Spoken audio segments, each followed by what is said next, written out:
This episode of The Dig is brought to you by our listeners who support us at patreon.com and by Haymarket Books.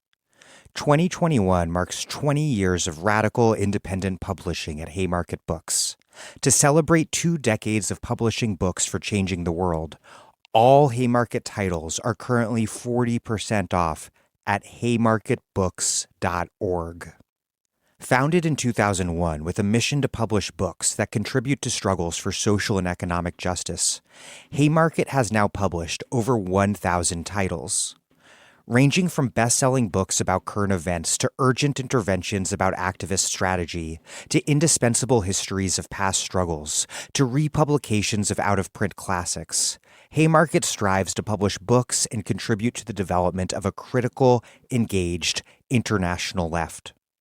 Browse Haymarket's extensive catalog, all 40% off through August 15th, at haymarketbooks.org. That's haymarketbooks.org.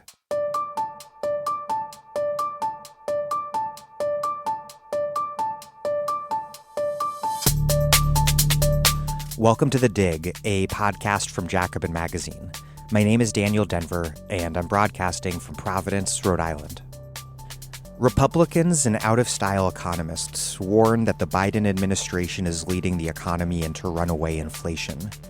The Biden administration and Federal Reserve, by contrast, point to the major disruptions caused by the pandemic, arguing that the inflation we've seen is caused by sector-specific supply chain bottlenecks. My guest today is historian Tim Barker. According to Barker, both sides of this debate share the same and rarely examined premises. And those premises are staunchly anti-worker. The first premise is how to interpret inflation. Their shared conventional wisdom being that problematic inflation is typically caused by worker wages rising too much, which thus forces businesses to raise prices. The second premise is how to deal with inflation. Their conventional wisdom being that problematic inflation can only be solved by tightening the money supply to push unemployment up and wages down. Both sides of the debate, in other words, agree that raising the share of the national income taken by workers and decreasing inequality is impossible without causing inflation. What they disagree about, by and large, is what sort of inflation is taking place right now. The Biden administration and Federal Reserve Chair Jerome Powell say that it's sector-specific and temporary. Their critics contend that the Fed's expansionary monetary policy and Biden's fiscal stimulus is tightening the labor market so much that workers have too much power, and so wages are increasing too much and sending us into a wage price spiral of inflation. In 1979, Democratic President Jimmy Carter nominated Paul Volcker to become the next Federal Reserve Chair. Volcker quickly implemented what is now known as the Volcker shock, sending interest rates through the roof, inducing a recession, and crushing worker power in the U.S. And also, there's a global dimension here. It pushed the global South into a huge debt crisis, paving the way for the implementation of neoliberalism around the world. In the U.S., that worker power, built through struggle from the 1930s on, has never recovered. What's key about Barker's argument is that the ideology that guided Volcker still hasn't changed that much, despite the Fed, for years now, having adopted rock-bottom interest rates to keep the economy humming after the 2008 economic crisis. Wages remain stagnant, and finance now seems forever dependent upon the Fed, which represents a historic change in capitalism, something we're going to talk about a bit in this interview. But if wages do rise, workers remain vulnerable to another bout of inflation being blamed on rising wages, with massive unemployment and yet lower wages the result. As Barker explains, inflation is more complex than wages, and the solutions to inflation need not be anti-worker. And that's in the cases where inflation is indeed a problem, which is by no means always the case. We've got to politicize monetary policy by both fighting for a different interpretation of inflation and by building enough working class power so that when the time comes, the left has the analysis and strength to push for spending and planning instead of retrenchment and austerity. Anyhow, I'll link to Barker's essay in Phenomenal World in the show notes, as well as a few other relevant articles. Also, this episode pairs quite nicely with my last interview with Isabella Weber on how China escaped shock therapy. We do try to define some key terms and concepts at the top of the interview, but this episode is a complicated one. Do not hesitate to hit that 15-second rewind button when necessary, and take the time to read Tim's article if that's helpful. If we're going to transform economics and monetary policy, we've got to demystify and understand them first. Before we get started, if you appreciate what we do at The Dig, please consider supporting us at patreon.com. If you're listening right now and you've always been meaning to support us but never get around to doing so, because I get it, it is one of those things that you mean to do and don't do, please just hit pause for a second, navigate to the website patreon.com/thedig and make a contribution. Even $5 a month goes a long way. $10 a month or more, and we will send you a book or books, a mug, a tote bag with the Dig logo. But since we don't paywall any episodes, the main way we raise the money to keep the pod going is just to ask you to contribute. So please contribute. If you depend on the Dig for our in-depth analysis, then know that we depend on you for your support. That's patreon.com/thedig. Also, a reminder that I am on a semi-sabbatical for July and August and only posting episodes once every 2 weeks. If you need more Dig, please peruse our vast archives at thedigradio.com. They're organized by topic and by guest. There are so many great interviews, years and years of interviews, and very few of you have listened to all of them. So there's always more Dig. Thedigradio.com. Okay, here's my interview with Tim Barker, an historian of modern capitalism and an editor for Dissent and Phenomenal World.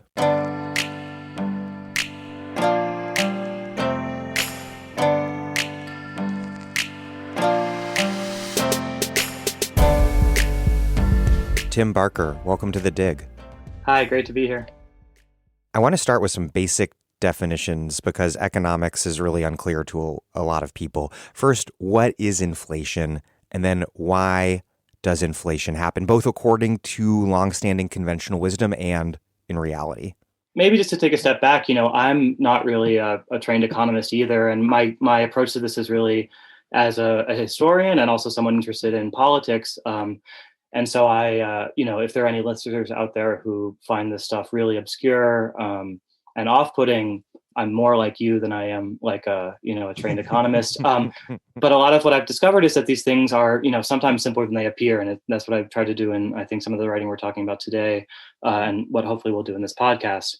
So at the sort of most basic level, inflation is a rise in the prices of things.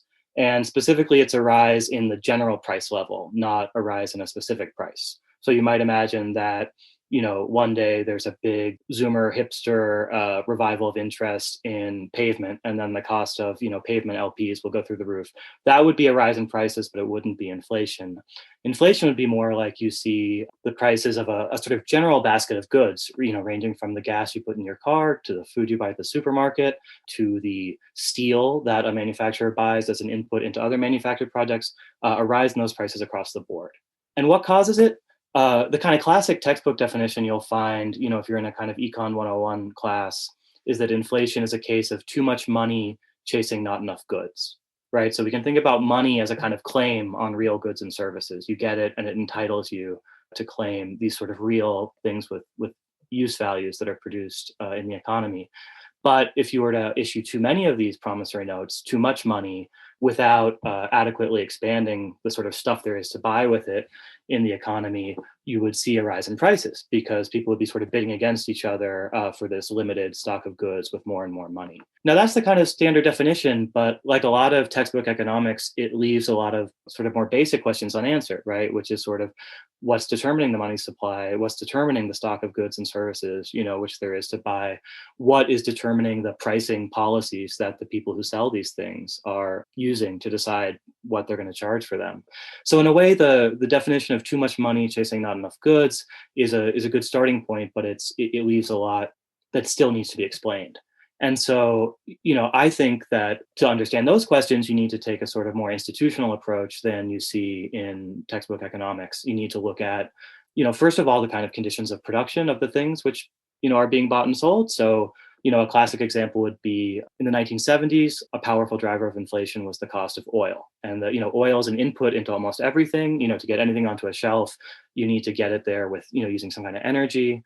And so a rise in the price of oil can lead to a generalized inflation of the sort that we're trying to understand here.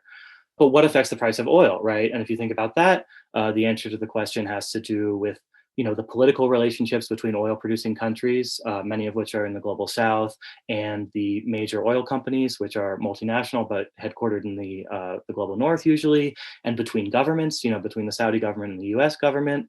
You'll need to understand what's going on at oil refineries and the position that the Oil and Chemical and Atomic Workers Union is taking in their collective bargaining. And so to get behind the seemingly obvious thing like a rise in the price of oil, you actually need to take a look at these relationships, which are, at base, relationships of power between different social groups. Okay, what is a central bank in general, and what is the Federal Reserve in the United States in particular? And more specifically, what do central banks do to shape the economy and to control inflation?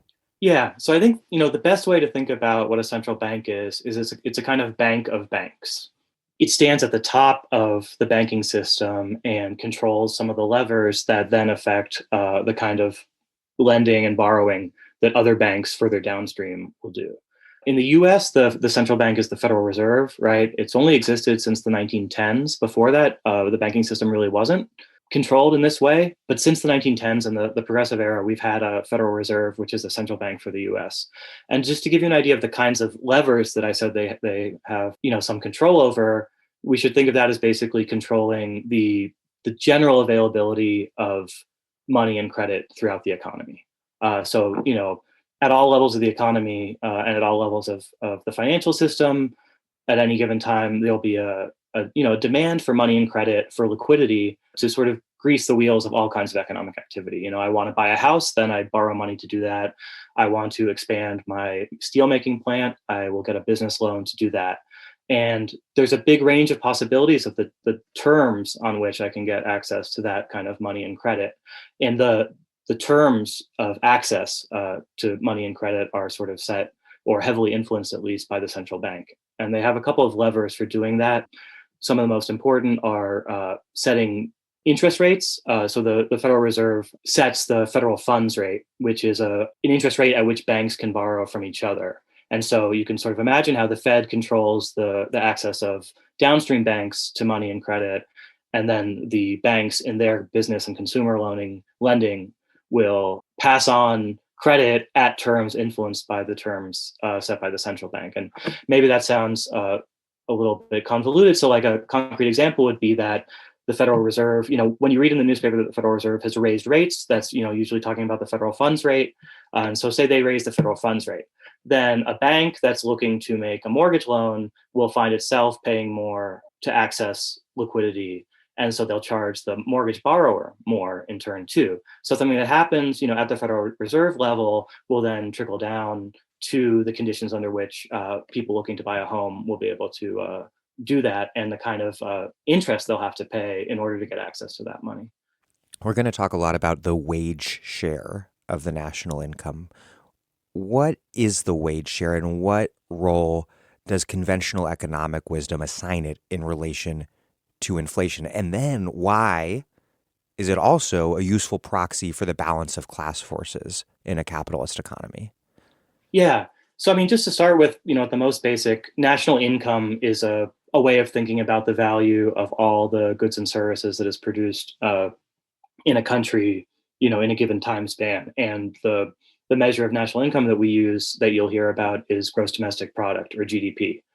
So if the national income is the value of everything that's produced in the economy, one way to think about the national income is as the value of the goods and services that are produced in the economy.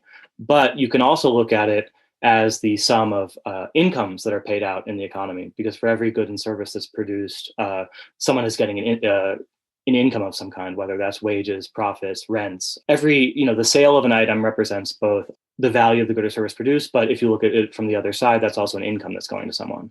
So you can think about GDP as not just a sort of set of goods and services out there to buy, but it's also a set of income flowing to different places. So then within that, you can break down the national income and ask, where is this income going? Right. And a certain amount of it, a certain percent, is going to wages, salaries, other kinds of compensation to people for their labor. The ratio of compensation to labor over the total national income is the wage share, right? It's the kind of the chunk of the value of what's produced that is being paid out to workers for their labor. And I think I'll start with the question of the balance of class forces, because I think it might follow most intuitively. I think if you think about it, it's pretty straightforward how you can think about the ratio of total value to the value that workers are receiving as a kind of index of how much workers are able to get out of the system, right? In a Marxian approach, this would be a kind of measure of the rate of exploitation, right? How much of the social product is going to the people who make it, and how much of that surplus is being sort of taken by someone else who's not the direct producer.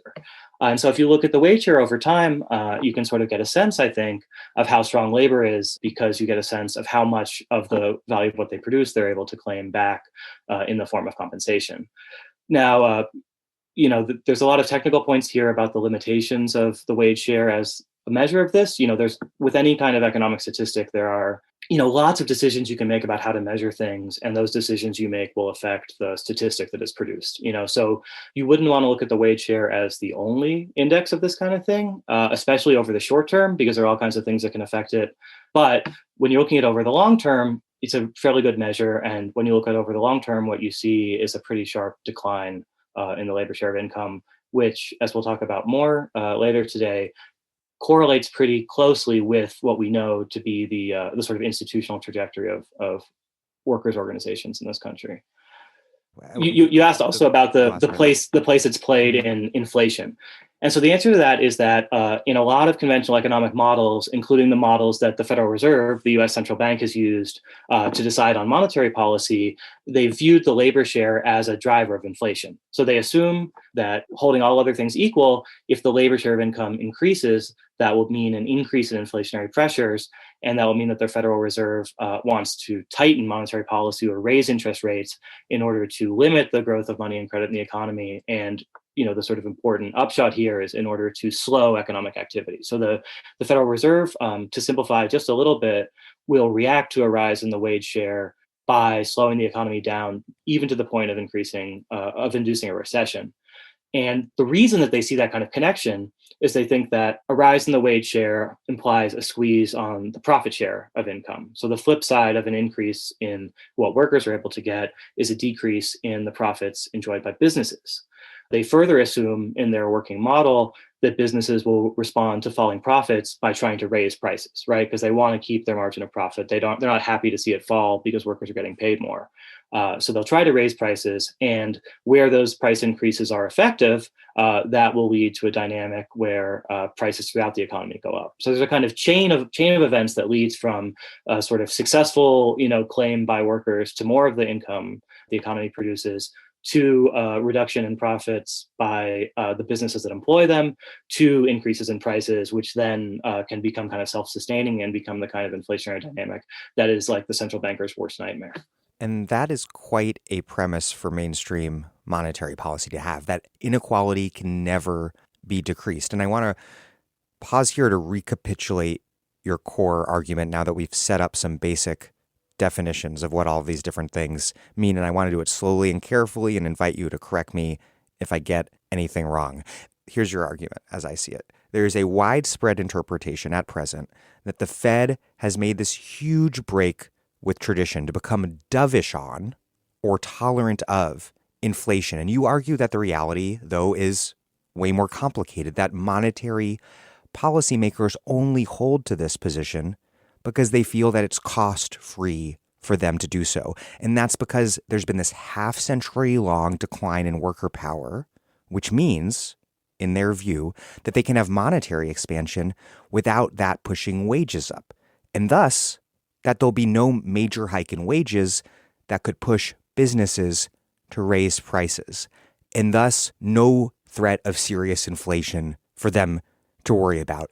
In recent Senate testimony, Fed Chair Jerome Powell said that the current bout of inflation is, quote, not tied to the things that inflation is usually tied to, which is a tight labor market, a tight economy. This is a shock going through the system associated with the reopening of the economy.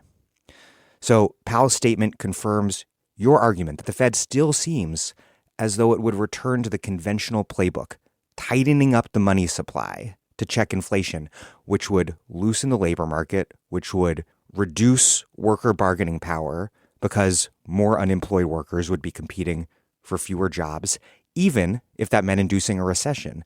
You write, quote, even the most dovish mainstream economists continue to see rate hikes eventually as the key anti-inflationary policy, revealing the limited spread of more creative thinking about how to manage the price level.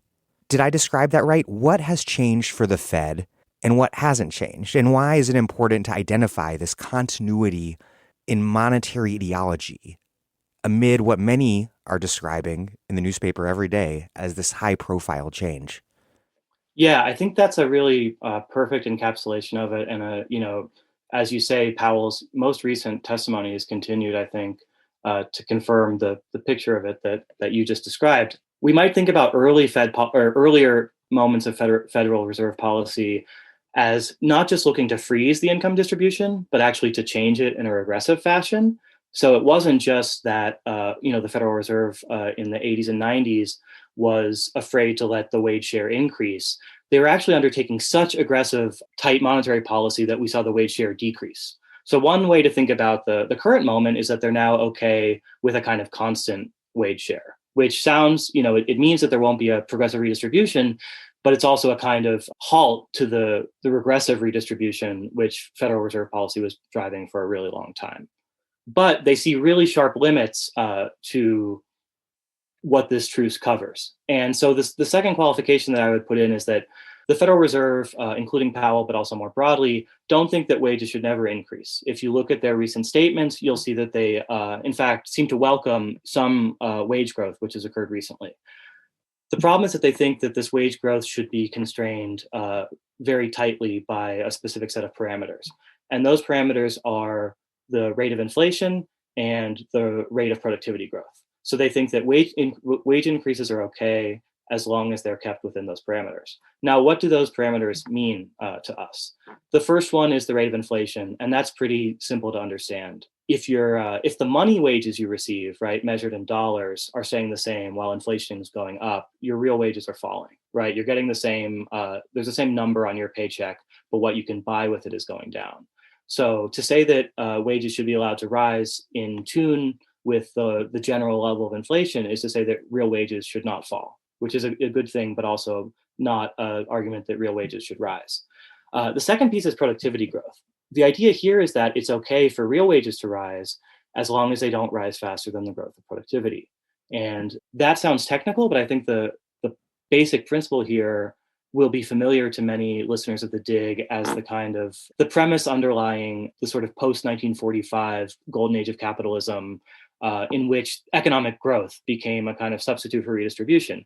And there was an idea that a growing pie would allow for everyone to have more income in an absolute sense, even though the distribution of that pie in terms of what fraction of the pie you're getting didn't change. So this idea that wage increases should be tied to the increase of productivity is a version of that same idea, where it's okay for workers to get more if the whole economy is growing and their wage increases are proportional to that growth of the economy. That's a way for workers' real wages to rise without the share of profits in the economy changing at all. So Powell is okay with wages increasing, but sort of within the bounds of this classical golden age idea of the politics of productivity. So, maybe a shorthand way of saying what's changed and what hasn't is that Powell has backed away from some of the harshest distributive politics of neoliberalism, right, that we saw from the late 70s through, say through 2020, in order to return to something like the 1945 through 1973 model, in which productivity increases were seen as licensing an increase in real wages, but had to be kind of kept within those bounds. To what extent is the expansionary monetary policy underway currently pushing up wages and thus pushing up prices. A lot of inflation is obviously being caused by sector-specific problems related to the pandemic, like the used car market, for example. But are there also examples out there or signs that the tight labor market is leading to gains in wages that businesses, to protect their profits, are passing on as higher prices? The sort of short answer is that no one has an exact picture of what's going on yet. But to start with, you're absolutely right that most observers, I think, would agree that most of the inflation we've seen so far is not the result of a kind of generalized wage push. And one of the other sort of ways in which the Federal Reserve has changed is in acknowledging this, right? If you go back and read the way that the Federal Reserve is talking about things, as late as 2016, they really are thinking about the labor market as the sort of fundamental source of inflationary pressures in the economy. But in the statements that Powell and that Treasury Secretary Janet Yellen and that the Biden Council of Economic Advisors have made, they've all really shown that they now have a different way of thinking about this, where they think about these sector-specific problems like, a bottleneck in the production of semiconductors leading to an increase in the price of new cars, leading to an increase in the price of used cars. They tend to center that much more. The general consensus now seems to be that we do not see a generalized increase in wages across the economy, and that in fact wages in the aggregate may be rising more slowly than inflation at the moment. So we're very far off from the point of even increasing real wages, much less the idea of a sort of wage increase that would take away from profits. With that said, there is also evidence that in certain industries, for instance, the hospitality, entertainment, outside of the house dining industries, which have been, seen some of the most powerful and rapid expansion with the end of the shutdowns, that there have been increases in labor costs, which may be showing up in prices, although it's too soon to say that conclusively. But the important point there is that the fact that wages are not rising across the economy does not mean that this isn't happening in some sectors. It's fairly clear that it is happening somewhere else.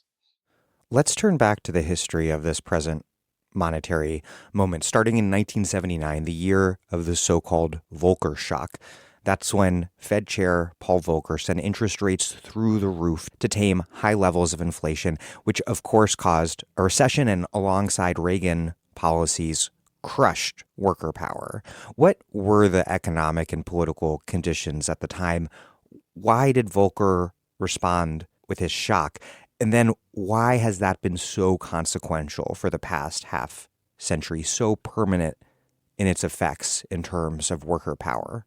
Yeah, that's a great question because the history is really important here. And, I'm a historian, but I don't think it's just my professional bias that makes me think the history is important here. I think whenever you read fairly mainstream accounts of the new turn in macroeconomic policy, if you read it in the New York Times, they will also frame it inevitably with reference to the 1970s, right? So it's, whenever Americans think about inflation, their minds go to the 1970s. So it's important, I think, to understand the story if we're going to think critically about what's going on right now. So the US economy starts to see inflationary pressures really from late 1965 onward. And those initial pressures are tied to the Vietnam War mobilization, which happens extremely quickly. And without a lot of time or political will for there to be adjustments in the economy other than inflation. So we start to see a kind of slow price increase around the mid 60s. But by 1979, which is when the Volcker shock occurs, annual rates of inflation are starting to look over double digits, right, over 10%, which you, Dan, know a lot about Latin America, and other listeners will know about other parts of the world. By world standards, this is not especially dramatic inflation. When we think about inflations in other countries, we're talking about inflations of hundreds of percents or thousands of percents, right? But in the U.S. experience, especially the U.S. experience outside of wartime, double-digit inflation was relatively high and was very alarming to a number of observers from, I should say, from across the political parties and from across the class spectrum. There was a generalized sense of a crisis. It wasn't a sort of completely manufactured crisis. And so everyone agreed that something sort of had to be done about this inflation. And in the late 1970s, pressures mounted because of a few specific events.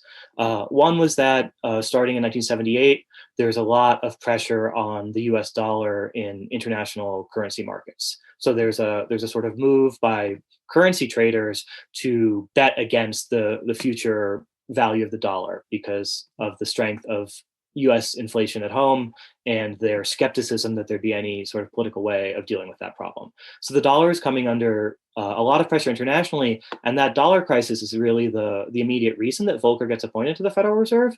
The coverage of this in the media at the time, you'll see headlines like "The dollar chooses a chairman," and there's an idea that it's really pressure from the global currency markets that makes it really important to bring inflation under control, because inflation is seen as a cause of this international skepticism about the stability of the dollar's value.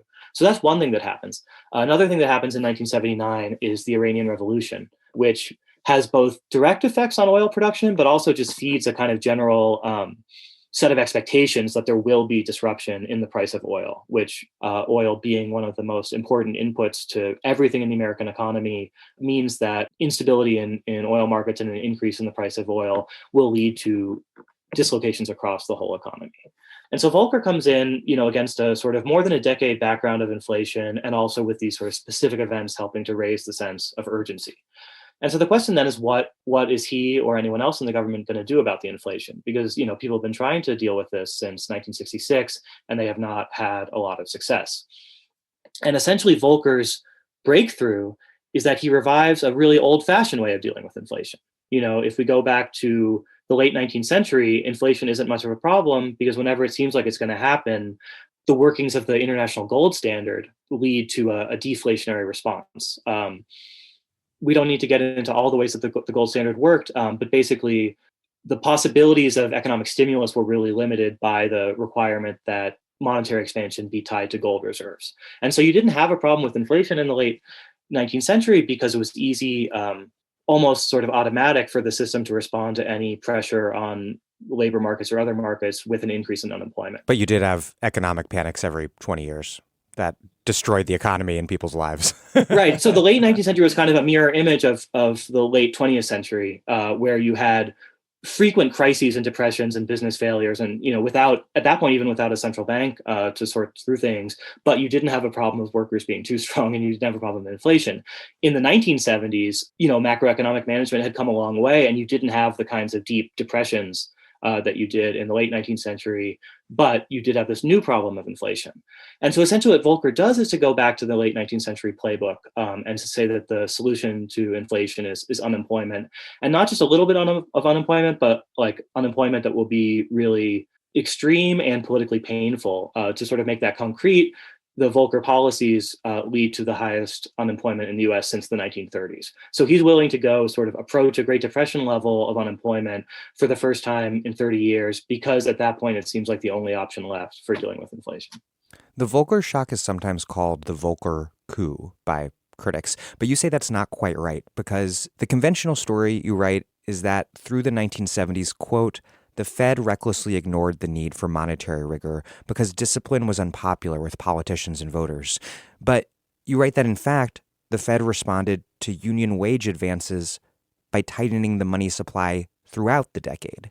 So was 1979 more of a quantitative leap than a qualitative one? And if that's the case, why is it so often mischaracterized in retrospect?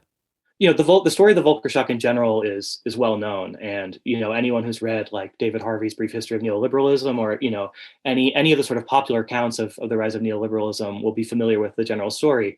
One of the new arguments I've tried to make about the Volcker shock is that in some ways it was less of a departure than it seems, and I think that if you look at Federal Reserve policy throughout the 1950s and much of the 1970s, you see a surprising willingness to put up with unemployment. But if you look at the 1950s, you see that there was actually like often fairly high levels of unemployment, to the extent that when John F. Kennedy becomes president in 1961, I think there's over 7% unemployment, and a big theme in Kennedy's inaugural address is that there's all this slack in the economy. So in a way, you can see kind of Volcker-like policies, I think, at earlier moments in Fed history, even in the period we think of as a time of kind of consensus and economic good times.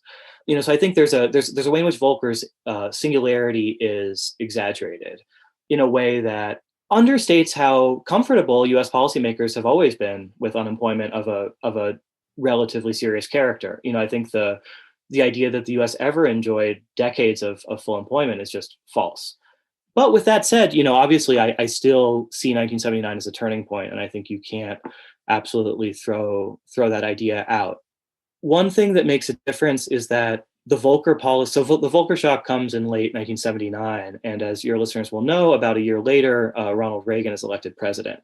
So the Volcker shock comes at a time when the presidency is also taking a turn towards what we now call neoliberalism, what was then clearly at the time a policy of wage repression and of anti-labor policies.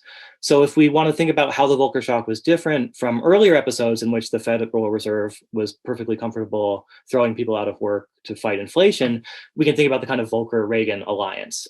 Because, in the 1960s, John F. Kennedy or Lyndon Johnson would have pushed back against Federal Reserve rate increases because they saw relatively full employment as an important part of maintaining their political futures, right? A Democratic president kind of had to be able to deliver something to workers, to unions, so that you see this fighting between the Federal Reserve and the presidency. But Reagan, despite there's some disagreement within his administration, there's moments of tension with the Fed. Reagan is basically supportive of Volcker's policy of a recession as the medicine for anti-inflation, and even welcomes it because Reagan has this, very political project of breaking the labor movement in the U.S., which is embodied famously in his breaking of the air traffic controllers strike, when he not only breaks the strike, but imprisons the leaders of the union and permanently replaces the strikers, which is universally acknowledged as a sort of starting gun for then a corporate private sector campaign against unions. And Reagan and his advisors think that unemployment is a great complement to this strategy because obviously, as we know, a union doing collective bargaining in the middle of a depression is going to ask for a lot less than one bargaining in the middle of a tight labor market. And that goes both ways. Volcker is very clear that he saw Reagan's intervention in the air traffic controller strike as maybe the most important support that the administration gave to his fight against inflation. And you write that Volcker, quote, even carried an index card schedule of upcoming union contract negotiations in his pocket. Crushing labor was not incidental to his program. Not at all. It was an obsession. And that's, one of the big lessons I've drawn from reading, transcripts of Federal Reserve discussions. And one of the arguments I've tried to make is that while monetary policy sometimes seems like this abstract technical thing, if you actually just try to get inside the way that the central bankers themselves thought about things, it's a very concrete and almost simple, story of class struggle, and they're not really that confused or uncertain on that point. And so Volcker is obsessed with labor unions. If you go through the transcripts from this time, they're always monitoring, the latest news out of Detroit, the latest news out of steel, for signs of progress in their anti-inflation program. And I should say that Volcker intervened in this process not just through monetary policy. He had also been part of, in 1979, Chrysler, the automaker, is near bankruptcy and requires a government bailout. And Volcker is involved in the bailout in connection with restructuring the union's agreements with Chrysler. And Volcker has a specific goal in that process as he's involved with the bailout to sort of break with the patterns of collective bargaining in auto that had prevailed for the last 30 years. And so he also intervenes more directly in the terms, that govern the employer-employee relationship. And that's, I think a good context for his sort of obsession with this. Volcker, obviously, as we've been discussing, blamed workers and wages. But what were the actually existing causes of inflation at the time? Where did or didn't rising wages factor in? And then how did this consensus emerge to blame it entirely on wages? Yeah, so this is something, people still argue about today. What were the causes of the 1970s inflation? Can they be understood? Can you sort of parcel out, some economic historians try to say it's 30% due to rising oil prices and 10% due to this, that, or the other. No one has really come to a definitive answer. I think the important way to think about the question, though, is that the way that Volcker thought about things, workers were to blame whatever the sort of original cause of inflation was. So from Volcker's perspective, you could even say that the real ultimate cause of inflation was an oil shock, right? Geopolitical events in the Middle East.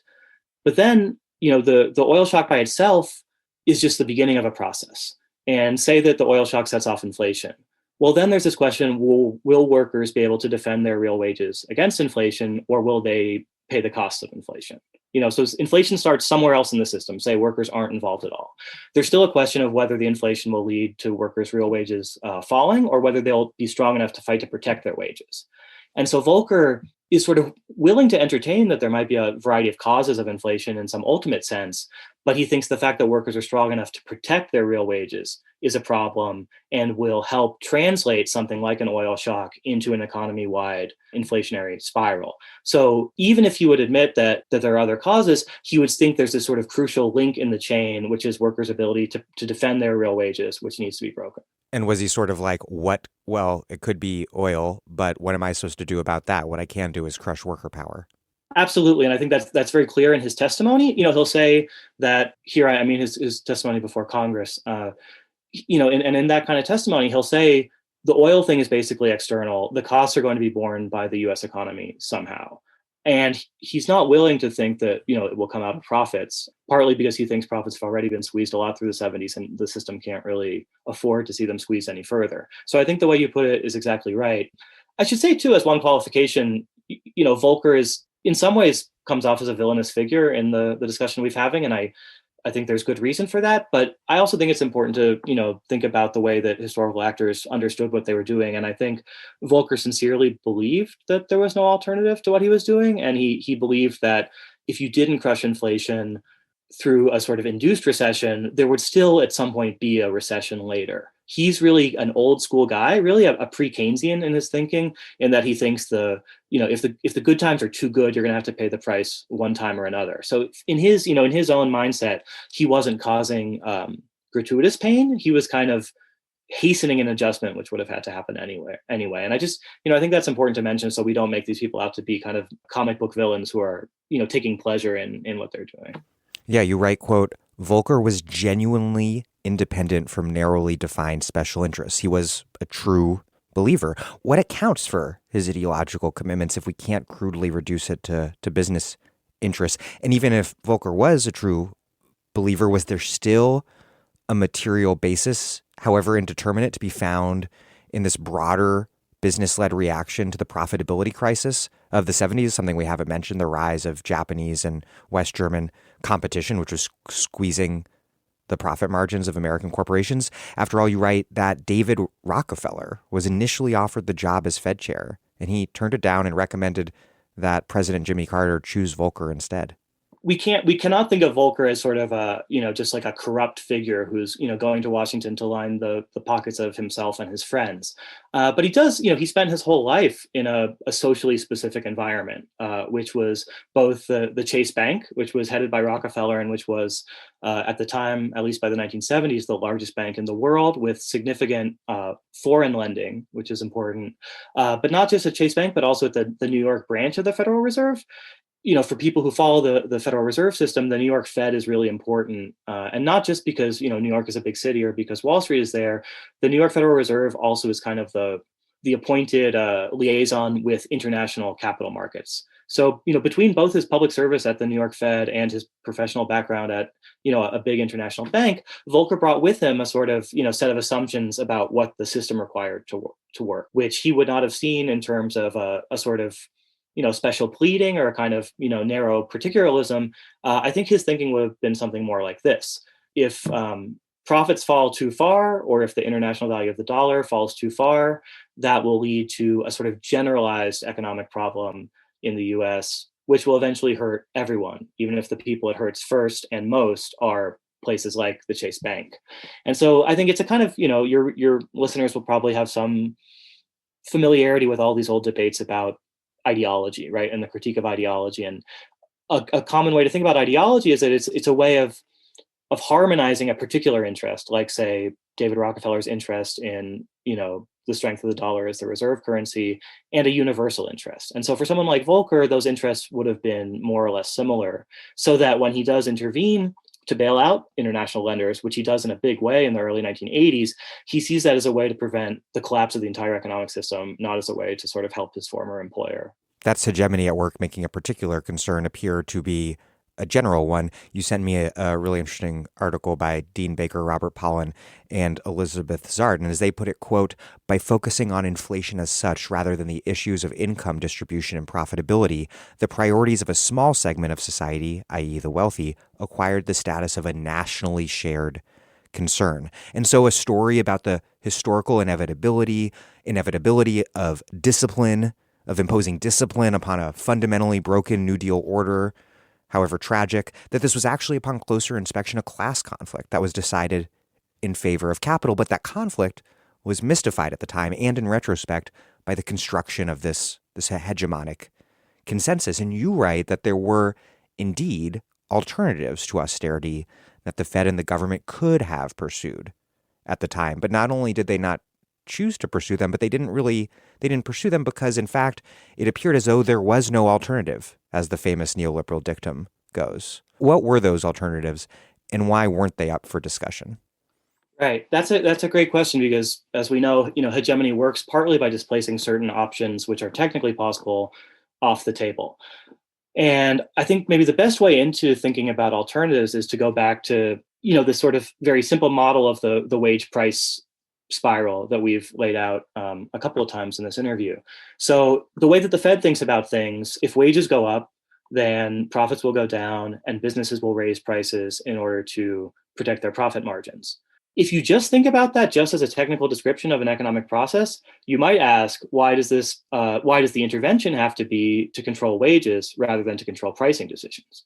You might say that rising wages in the steel industry should be reflected in falling profits for steelmakers, and that the government can kind of try to enforce that by limiting the degree to which steel prices, could increase. And I think to some people that sounds like, oh, it could never happen in the U.S. We have these traditions of free market, anti-state sort of things, which would just make that never possible.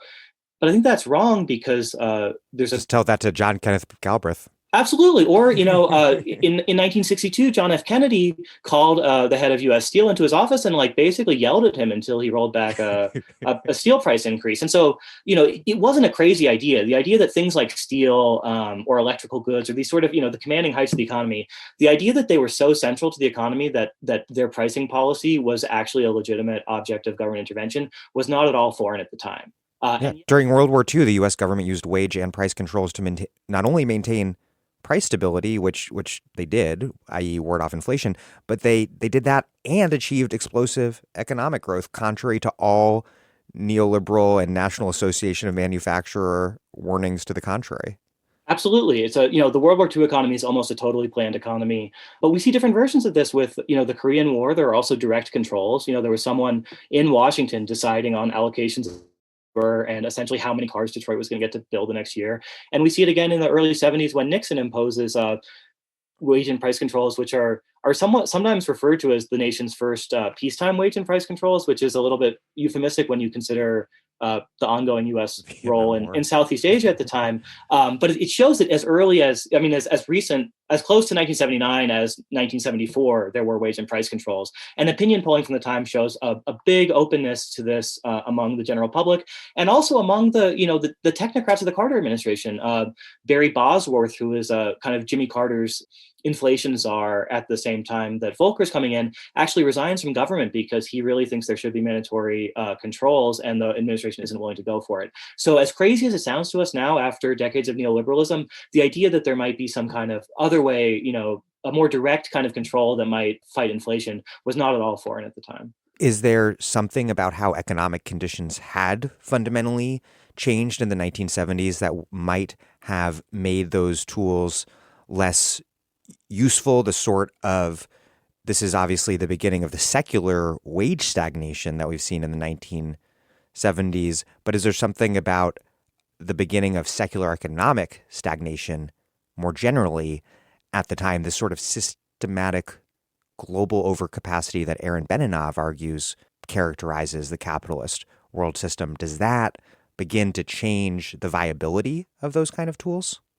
I think so, yeah, and in a number of ways. The most direct line from what you're talking about, which is a deep crisis of the capitalist system in the 1970s. The deepest line, or the clearest line connecting that to the viability of these policies would be that by the late 1970s, there's a big widespread concern that profits are not high enough.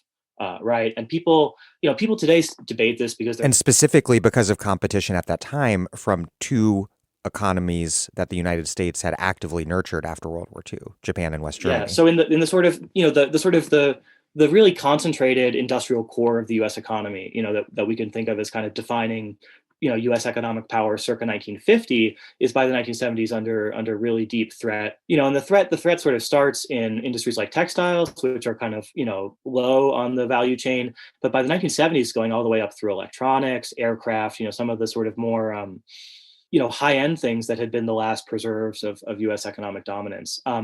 But contemporary observers are also keen to link the profit squeeze to excessive wages. That's more debatable, I think, empirically, but there is certainly a felt need on the part of business.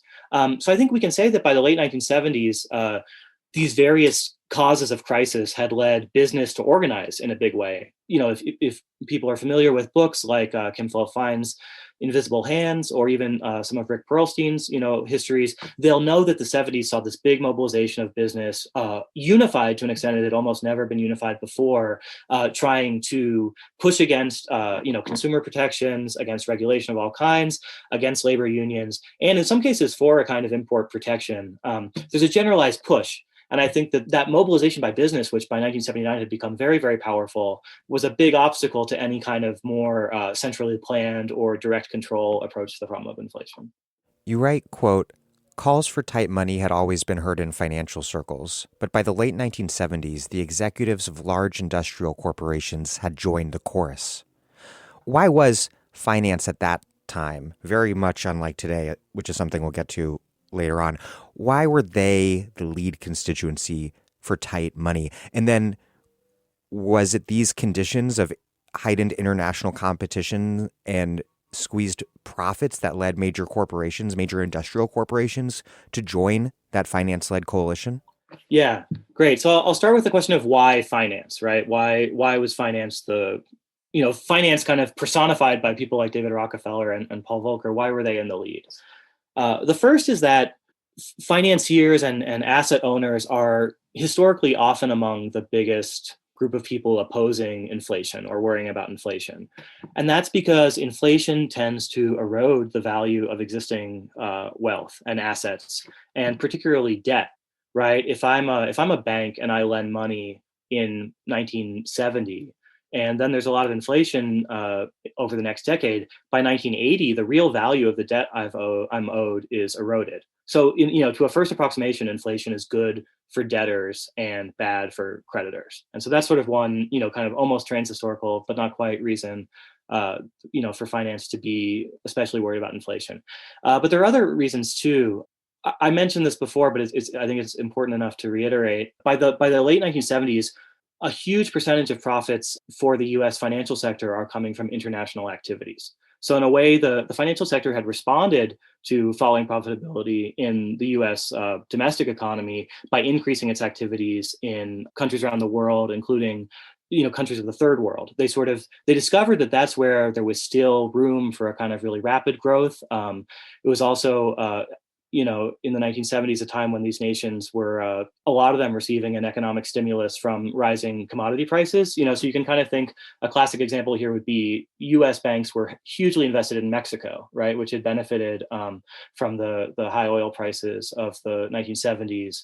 And so for these international bankers with an increasing share of their profits coming from abroad, it's really important to kind of keep the dollar as the world's reserve currency, right? As the And to expand the example beyond Mexico throughout the global south, even non-oil producing nations, petrodollars were flowing into these banks, and the banks from oil producing states, these petrodollars were flowing into the banks, and then the banks were lending out money all over the global south. Sure. Yeah, it was called a recycling process, right? Where these immense super profits coming from the petro countries were going through the US financial system and then back out again.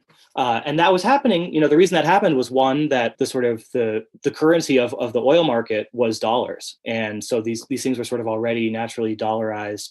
And because more generally, the dollar had become a kind of de facto world money after World War II.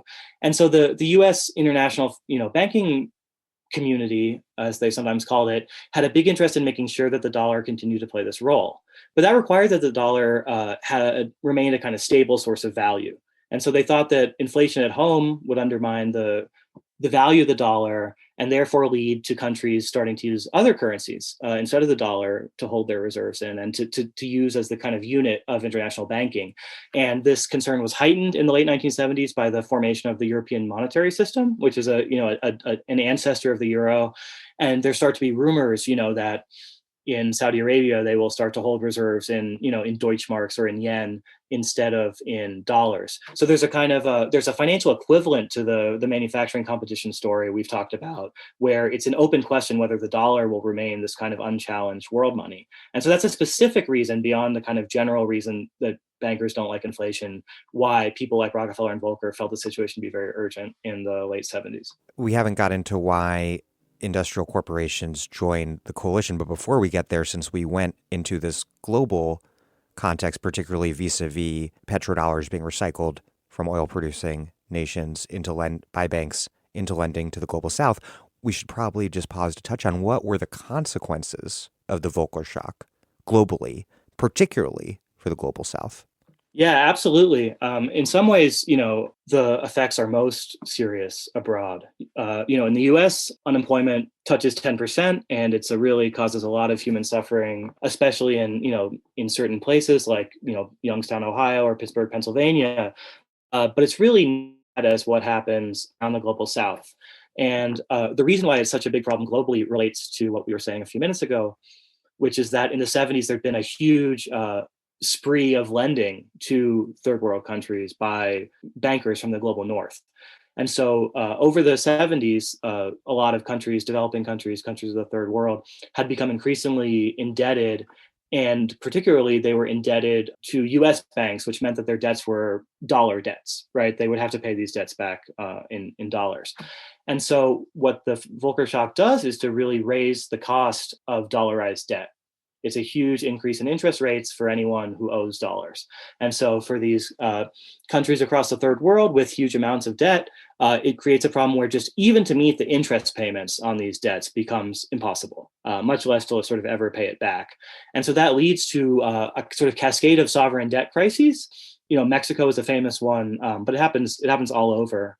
And that's an opening for a kind of early version of structural adjustment programs, which become very common in the 1990s in the age of the Washington Consensus.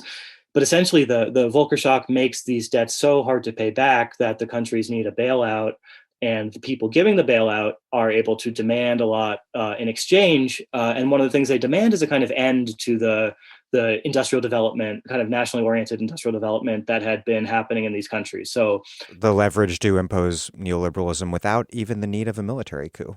Exactly. It's sort of a new way of exercising international power, but which leads to really dramatic consequences. So if you're looking at the history of Mexico or Brazil or countries all over Africa, these are years of deindustrialization because the sort of conditions of being rescued from their debt involve policies that make, domestic investment and that sort of thing completely impossible. So returning back to the question that we just sort of productively diverged from for a few minutes, why did major corporations join that finance-led coalition against inflation and for tight money?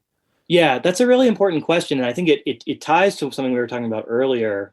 Given that the Federal Reserve was not exactly unwilling to, undertake tight monetary policy before Volcker, what was it that was new about this moment? A while ago, I had answered that question with reference to the presidency, right? Reagan was sort of on board for this in a way that Kennedy or Johnson wouldn't have been. And by the same token, I think industry was on board in a way that it hadn't been earlier. And you can see this really clearly looking at a company like General Electric, which is a pretty, not just a big company, but one that carried out a lot of different kinds of manufacturing, and so stands in, I think, well for the sort of manufacturing sector of the U.S. economy. And if you go back to the early 1970s, when the Federal Reserve actually did tighten money, there's opposition to that from the then CEO of General Electric. And why is that? Well, you can sort of think about what would an induced recession do to General Electric, which does a big business in consumer durables. an induced recession will mean that workers are thrown out of work, or the people who do have their work are worried about the future. And so they'll start to like save their money more. They won't have money. And as a result, they're not going to buy as many refrigerators and dishwashers. And so at that point, you actually see resistance to tight Fed policy from someone like the CEO then of General Electric, who I think at that time was Fred Borch. A little bit of inflation means that you want to get the money out the door and make it buy stuff for you. Absolutely. And this it relates to the import competition question, because circa 1970, General Electric had a lot of confidence in their ability to raise prices. And so, they would say, like, there's inflation, fine, but we can sort of react to a little bit of inflation by just raising our prices. And we don't have a lot of, there aren't a lot of different companies Americans can turn to for the kinds of things that General Electric makes. So one thing that changes by the end of the 70s is that sense of insulation from competition is gone. And so there's less of a feeling that industrialists can just kind of live with inflation by raising prices. And the competition is a part of that.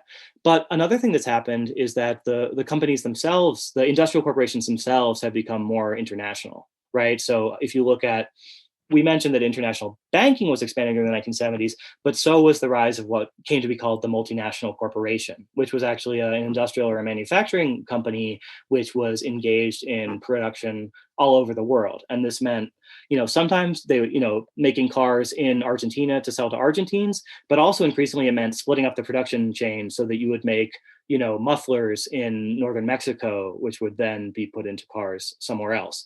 And so there's a phenomenal growth in that multinationalization of the corporation, including the manufacturing corporation throughout the 70s, which means that by the end of the 70s, a company like GE actually has a big stake in the value of the dollar because they have these investments abroad and money coming in from abroad. And so I think one reason that the Volcker shock has the political support it needs to succeed, and why it's sustained for a long time, even at a great cost to U.S. manufacturers, right? So, we've talked so far about the fact that the Volcker shock and the recession which it created were really bad for workers, and especially, unionized workers in these manufacturing industries. They were also not good for manufacturing in the U.S. because, at a basic level, the millions of workers who were thrown out of work, stopped buying things, which is, bad for people who make things. But there's also another sort of second order effect where the Volcker shock made U.S. exports more expensive. So these companies that were already struggling to compete with places like Japan and Germany now had a sort of additional challenge because the dollar had become a lot more expensive. And the details of that are a little bit complex, but the important point is that the Volcker shock at first glance was really bad for manufacturers, but there was enough support to kind of carry it through, at least for a few years, because the manufacturing industry had come closer to the position of finance in terms of wanting to see the value of the dollar preserved, even at the cost of a recession in the United States. And so we talk about the financialization of capitalism all of the time. And in this case, is it fair to say that the globalization of U.S. corporations in the 1970s, their multinationalization, that also meant that their interests became financialized? I think that it's really true that the multinationalization of the U.S. corporation means that its interests have become financialized in a significant sense. But I don't want to overstate the convergence of financial and manufacturing interests, because you still see throughout the 1980s moments of conflict. And I think to understand that, we should think about the fact that the Volcker shock is kind of an experiment. Even Volcker himself doesn't know how bad things have to get before he solves the problem. And I think if you read his writings at the time and since, he was a little bit surprised at how bad things got. He was totally fine with it, but he might not have put his money on it. Wow, don't get me wrong. I'm not upset about this, but I am surprised. Yeah, no, he says he wrote a memoir a few years ago where he says, I didn't foresee what was going to happen, but of course, had I foreseen it, I wouldn't have done a thing different. So he's, I think, very clear on that point. But it was an experiment. And so I think, manufacturers were close enough to finance to go along with the experiment for a couple of years. But by 1982, things have gotten so bad. The recession is sort of so deep and scary and potentially unstable that there's a sort of a backlash, and you see Volcker start to back away from the sort of most stringent version of his policy. And so after that, you see a sort of reemergence of conflict where U.S. exporters, do start to kind of want an easing of interest rates, and there's a give and a take there. So the decline does not, or sorry, the distinction between the interests of industrial and financial capital does not go away, but there are the conditions for at least, a couple years of like a really unprecedented experiment that is founded on a partial convergence of their interests. You write, quote, "The coalition also encompassed tens of millions of homeowners and shareholders. Always relatively large in the United States, this rentier middle class was subsequently expanded and consolidated by decades of neoliberal policy." Why did homeowners join the reaction against inflation and for tight money in the 70s? Because as mortgage debtors, wouldn't they have benefited from inflation because inflation reduced the value of their debts to the bank? One answer to the question is that Volcker was very careful. He made intentional political choices to shield homeowners from some of the worst effects of his high interest rate policy. And this is a point made and documented by Sam Gindin and Leo Panitch in their book, The Making of Global Capitalism, which I really recommend for its treatment of these issues to all your readers. And they point out that Volcker kind of made a choice to keep the savings and loans institutions, which had been sort of designated housing lenders throughout the New Deal order, to keep them solvent, even though sort of left to their own devices, they would have failed early in the decade. And that Volcker did this as a way to prevent a sort of collapse in the housing credit markets that would have alienated too many sort of middle class homeowners. So he made some specific, choices to insulate these people from the worst of it. But with that said, there was still, obviously, it became very hard, to get a mortgage. At this time, it was really bad for home builders and would have been, you could sort of imagine that homeowners should have welcomed inflation. I think, another way to think about why they did take the Volcker side of things was that, at this point, homes aren't the only assets that people own. A lot of people own stocks, and the stock market in the late 70s was really abysmal to a degree that we kind of forget today. Now we know that despite something like 2008, despite the 2020 coronavirus like crash, if you put money in an index fund at some point, in the 21st century, you will now have much more money than you put in initially. Over the 1970s, the big stock market indices like the Dow Jones lost real value, which is just it's so hard for us to imagine that it just really bears like repeating. If you had put money in an index fund in 1970, you would have lost money in 1979. And so if we think about this kind of asset owning middle class as not just homeowners, but also people owning different kinds of assets, you can start to see how freaked out people would have been by this, and how they would have been willing to sign on to a program that said that something had to be done, but in most cases they probably, they couldn't have told you all the different manifold effects that the Volcker shock would have. But there was an atmosphere of crisis, which was also related to something Mike Davis writes about. This is the same moment of these big middle class tax revolts, right? That is most famously embodied in the California, I forget what the proposition number is. In California, there's a big revolt against property taxes. And so that's sort of an example of how you can think about something it's not linked in a straightforward way to the interest rate policy, but it does suggest a mood among homeowners for something new. And, once these things get packaged, part of what neoliberal policymakers did was to package these things together, which might not have necessarily had a lot to do with each other, but to say that if you're someone who hates taxes, you should also be upset about unions, you should also be upset about inflation, and to put all these things together. And hey, this is all related to Black people trying to move into your neighborhood. Absolutely. And I mean, we haven't talked about it yet, and that's probably a mistake, is that when the Fed decides that it's going to control inflation by causing unemployment, that is just sort of ipso facto a hugely disproportionate assault on Black workers. Because at any given time, then or now, the Black unemployment is much higher than white unemployment. So, like we look at the Volcker shock in a kind of really big picture sense, we say, okay, unemployment went to 10%. That seems bad, but it's not, it's not the end of the world. It's not like the Great Depression when a quarter of the workforce was unemployed.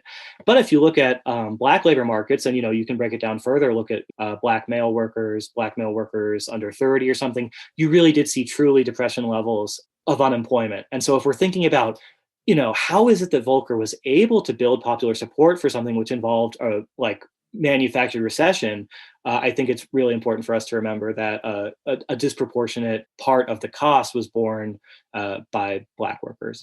At a time when there was a general conservative reaction against both not only the New Deal order, but the civil rights movement. Absolutely. And it's hard to separate those things. And, Volcker, it's unclear whether Volcker thinks about this much at all. I think there are a lot of this is a story with a lot of unintended consequences, and that goes too for the third world debt crisis. There's an interview someone did with Volcker where he basically says Africa was not on his radar, in 1979 or 1980, which is Wow. it's a blind spot, but in a way it's also like, okay, he wasn't setting out. He didn't say like, okay, like, I am the empire. I'm going to screw like the third world developmental model. I'm going to crush all of the post-colonial ambitions of national liberation fighters worldwide. That was more incidental for him. Incidental, the U.S. central bank is like this big elephant that's just crushing a lot of stuff underfoot, some of which it knows about and some of which it doesn't. And that may go for Black unemployment too. But even if we don't think there's individual bad intentions, there's still a sort of way that the central bank is structured it has a really good representation of financial interests, right? They work closely every day with bankers, and to some extent, the Federal Reserve itself is a kind of private-public partnership. In which private banking is well represented, but there's no like labor representative sitting on the Fed committee that makes decisions about interest rates. There's certainly no representative of the African American community. There's a historian named David Stein who's really shaped my thinking about a lot of this, and has also been involved in activism, which has helped to lead to the sort of current new conversation. And what David Stein's work really reminds us of is that the Volcker shock it sort of marks an end to a really big, widespread, well-organized movement centered in the Black freedom movement to guarantee full employment. So 2 years before the Volcker shock, Congress actually passes something called the Humphrey-Hawkins Full Employment Act, which is notionally supposed to commit the government to restoring full employment, and actually includes a mandate for the Fed to target unemployment as well as inflation. Right. So there is a social movement victory, which leads to legislation which will supposedly, force the Fed to take unemployment into account when it's making policy.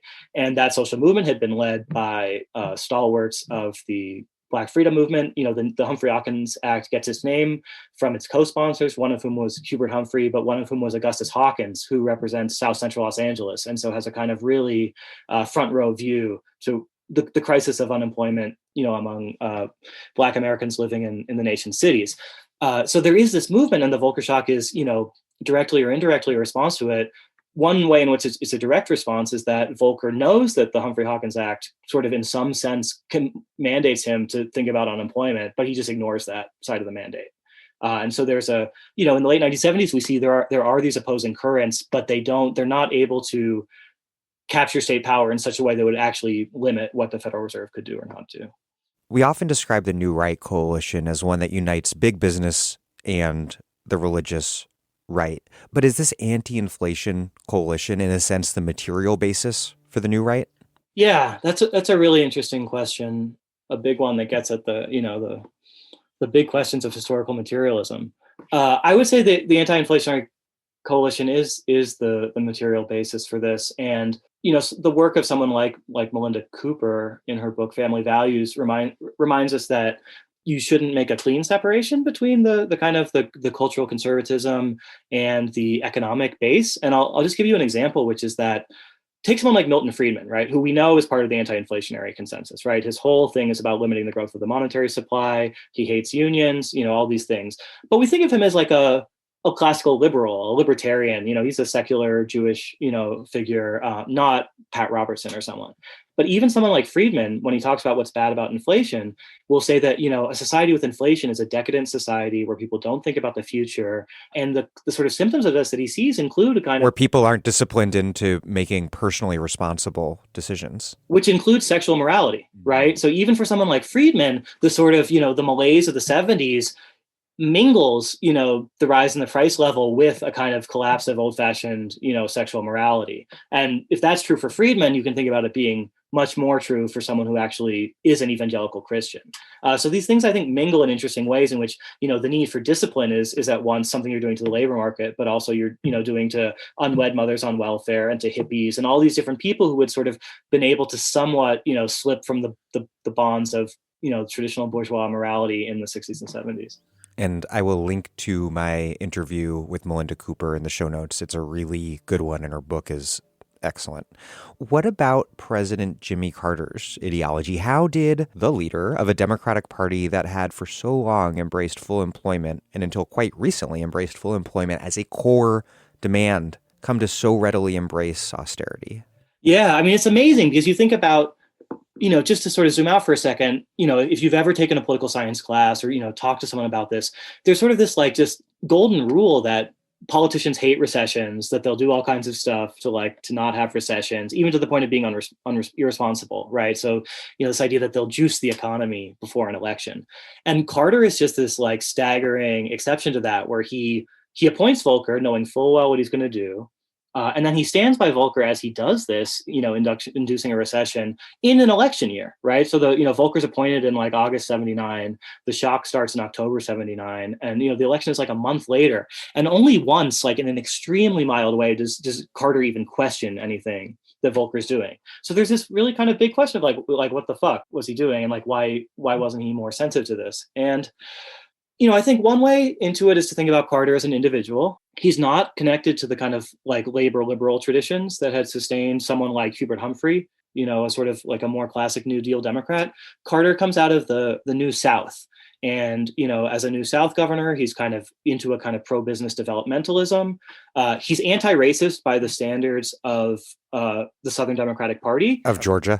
Of Georgia, but not by anyone else's standards. He gets in a lot of trouble in the 1976 Democratic primary by saying he supports efforts to preserve the, quote, ethnic purity of neighborhoods. And it causes a huge flap. And actually, he ends up having to like rhetorically support the Humphrey Hawkins Full Employment Act, like to try to like contain some of the damage that caused with Black Democrats, but his heart is never in it, right? He's used to really easily appearing as a racial moderate just by comparison with Lester Maddox.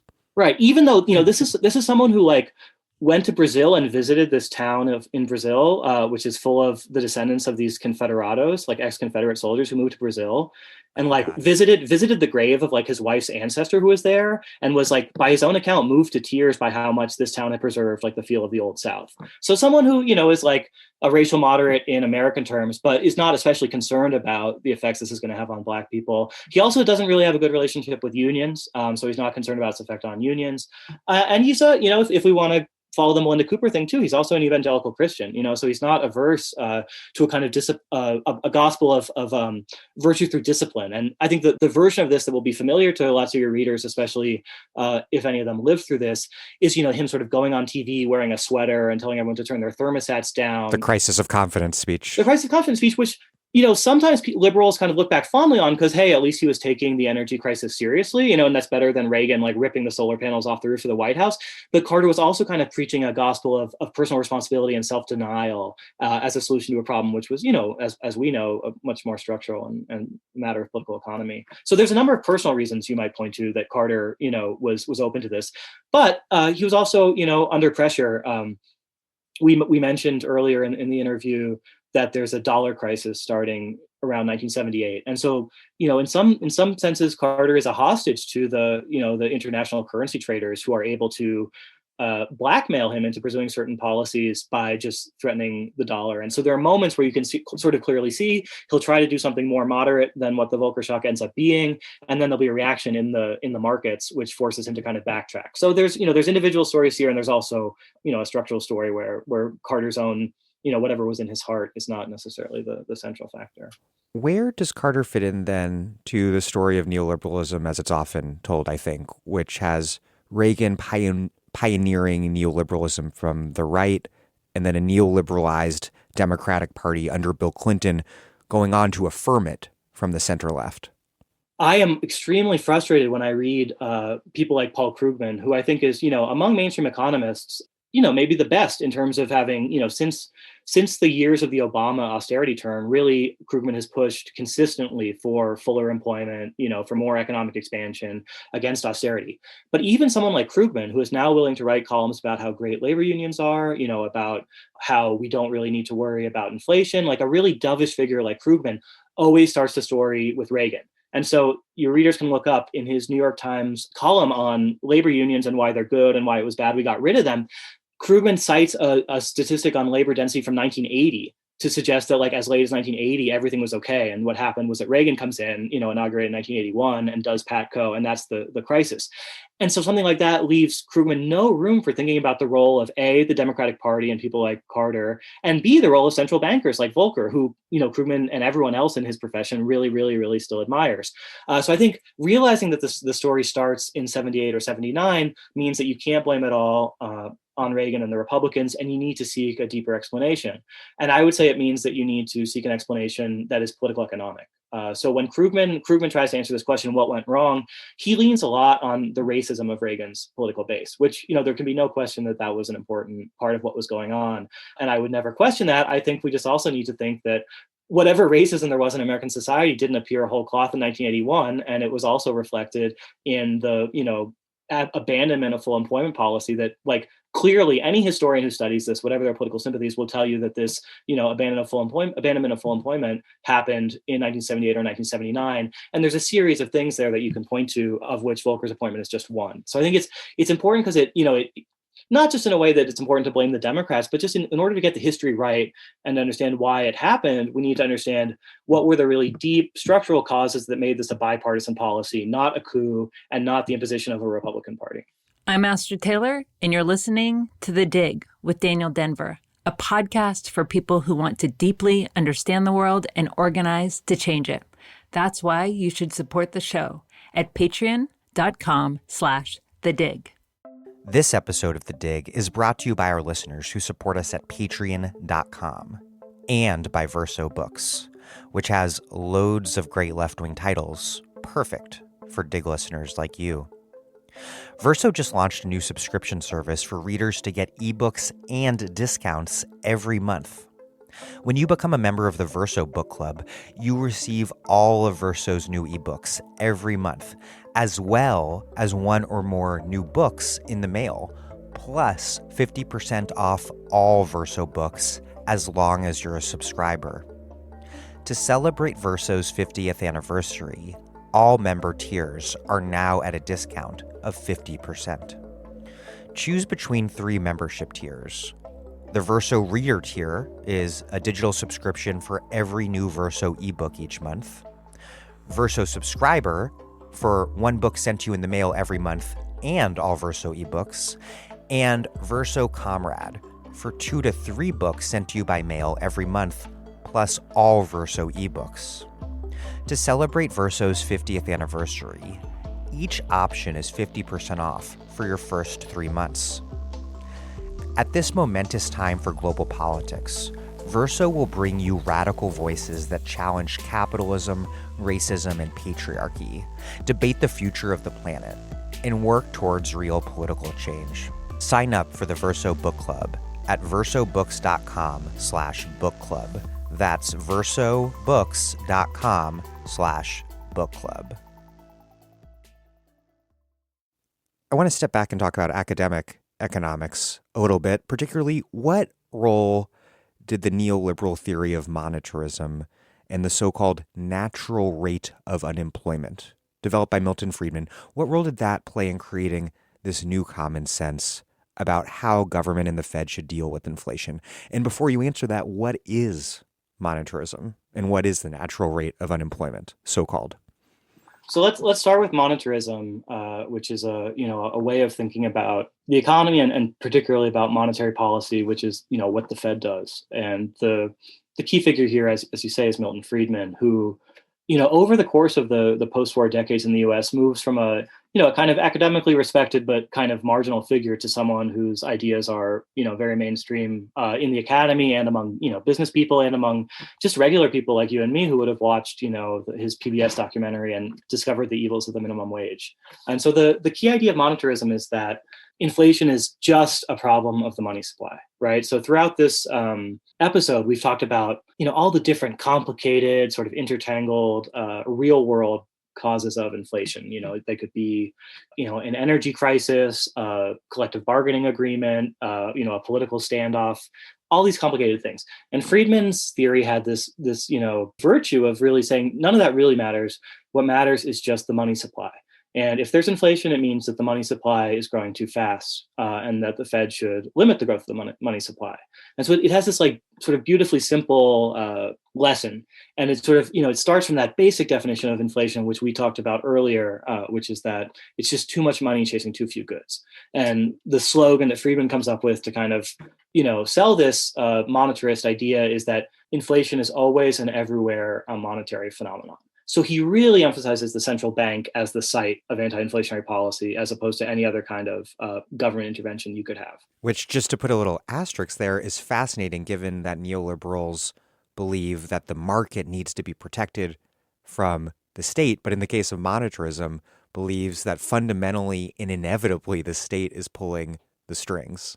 Absolutely, and that's something that it separates Friedman from the kind of more intense, libertarians who are like sort of. I mean, if you probe any libertarian thinker far enough, you find things that they think the state should be doing. But this in particular was a fault line between Friedman and other libertarians, because he really did see a role for the Central Reserve as a kind of planner, right? Like, it doesn't necessarily seem that way at first, but the idea that the whole level of economic activity and things like inflation and employment and output should be determined by the Federal Reserve, like setting the monetary supply in the right way, is a kind of thin version of economic planning. And it would bring Friedman into conflict with like some more libertarian economists when he would, like in his analysis of the Great Depression, he thinks that the Depression was caused by the Federal Reserve not expanding the money supply enough. So Friedman is sort of honest enough to admit that this goes both ways. And in some cases, you should have monetary expansion, which is really a kind of stimulus. So there's a way in which, Friedman, for all of his, like libertarian activism, is also someone who accepts a big role for the government. And the big role is controlling the money supply. So what connection does that have to what we've been talking about so far in the interview? The short answer is that monetarism provides Volcker with his stated rationale for the Volcker shock. Right. So Volcker is appointed in August 79, but we say that the Volcker shock started in October 79. And it starts with an announcement that Volcker makes following a meeting of the Fed's Open Market Committee. And the announcement is that Volcker is going to target the growth of the money supply instead of targeting interest rates. So before, you could imagine that the Federal Reserve made policy by saying, all right, interest rates are at 5%, but there's too much inflation, so we'll try to get them up towards 7%, right? That'll be one way of tightening money, focused on interest rates as the instrument of that policy. Now Volcker says they're not going to do interest rate targeting anymore. They're going to target the growth of money supply. So this quarter, the money supply grew by 20%, but there's inflation, so we're going to make sure it grows next quarter by no more than 10%. That's a different kind of monetary tightening, focused on the growth of the money supply as the instrument of policy. And that is essentially what a monetarist like Friedman would prescribe. So in his sort of stated rationale, Volcker embraces monetarism. And this is a huge, victory for Friedman's school of thought. Now, the reality of what Volcker actually thought he was doing is a good deal more complicated. He was never a kind of doctrinaire monetarist. In fact, Volcker was, to his credit, I think, skeptical of sort of simplistic schools of economic thought of all kinds. He hated a kind of simplistic fine-tuning Keynesianism. He was also never a monetarist. He's a practical central banker, not a sort of theoretician. And in fact, he confirmed later in interviews that he was never, he wasn't sort of moved to induce the Volcker shock because he had suddenly become a convert to the idea of monetarism. So then why did he do it? The answer is actually really interesting. He said this was suspected at the time, but he has confirmed in later writings and interviews that monetarism provided him with a kind of political cover. Now let me explain what that means. I said that Volcker replaced the management of interest rates with the management of the money supply. And he did this because he knew that if the Fed said it was targeting interest rates and then interest rates went to the highest point they'd ever been in history, people would really blame the Fed. They'd say, all of a sudden, I'm trying to borrow money to buy a car, and they're telling me I'm going to have to pay 25% interest on this, like, fuck Paul Volcker. And so he knew that by focusing on limiting the money supply, which would inevitably have the effect of raising interest rates, he would put a sort of like buffer in between the decisions that he and the Fed made and the consequences on the market. They'd say, all we're doing is limiting the growth of the money supply. It's the market that's pushing interest rates up. And so it's really, this is an example of how Volcker was a really canny politician, and why we should think of him as a political actor, not just a kind of technocratic central banker, because he knew this and he did this. And the sort of final confirmation of this sort of instrumental or practical monetarism is that in 1982, the recession is really getting too deep in a way. And it starts to have all these bad effects, including triggering these third world debt defaults, like in Mexico, which pose huge problems for the international banks, which are precisely Volcker's big constituency. So here's a moment where his, noble experiment in killing inflation actually starts to conflict with the health of the U.S. financial system at a big level. And what does he do? He backs off from the monetarism. He stops the money supply targeting. He eases up a little bit. And from then on, he's not really even presenting his choices in a monetarist framework. And if you look at commentary from the time, Friedman and his followers are really upset about this. They see correctly that Volcker is abandoning monetarism, and they say it's going to be a disaster. It's going to bring back inflation, but it doesn't, which confirms both that Volcker, was not really a dyed-in-the-wool monetarist, and that the monetarists were not, at least totally right about the causes of inflation, because Volcker's abandonment of this did not lead to the return of inflation.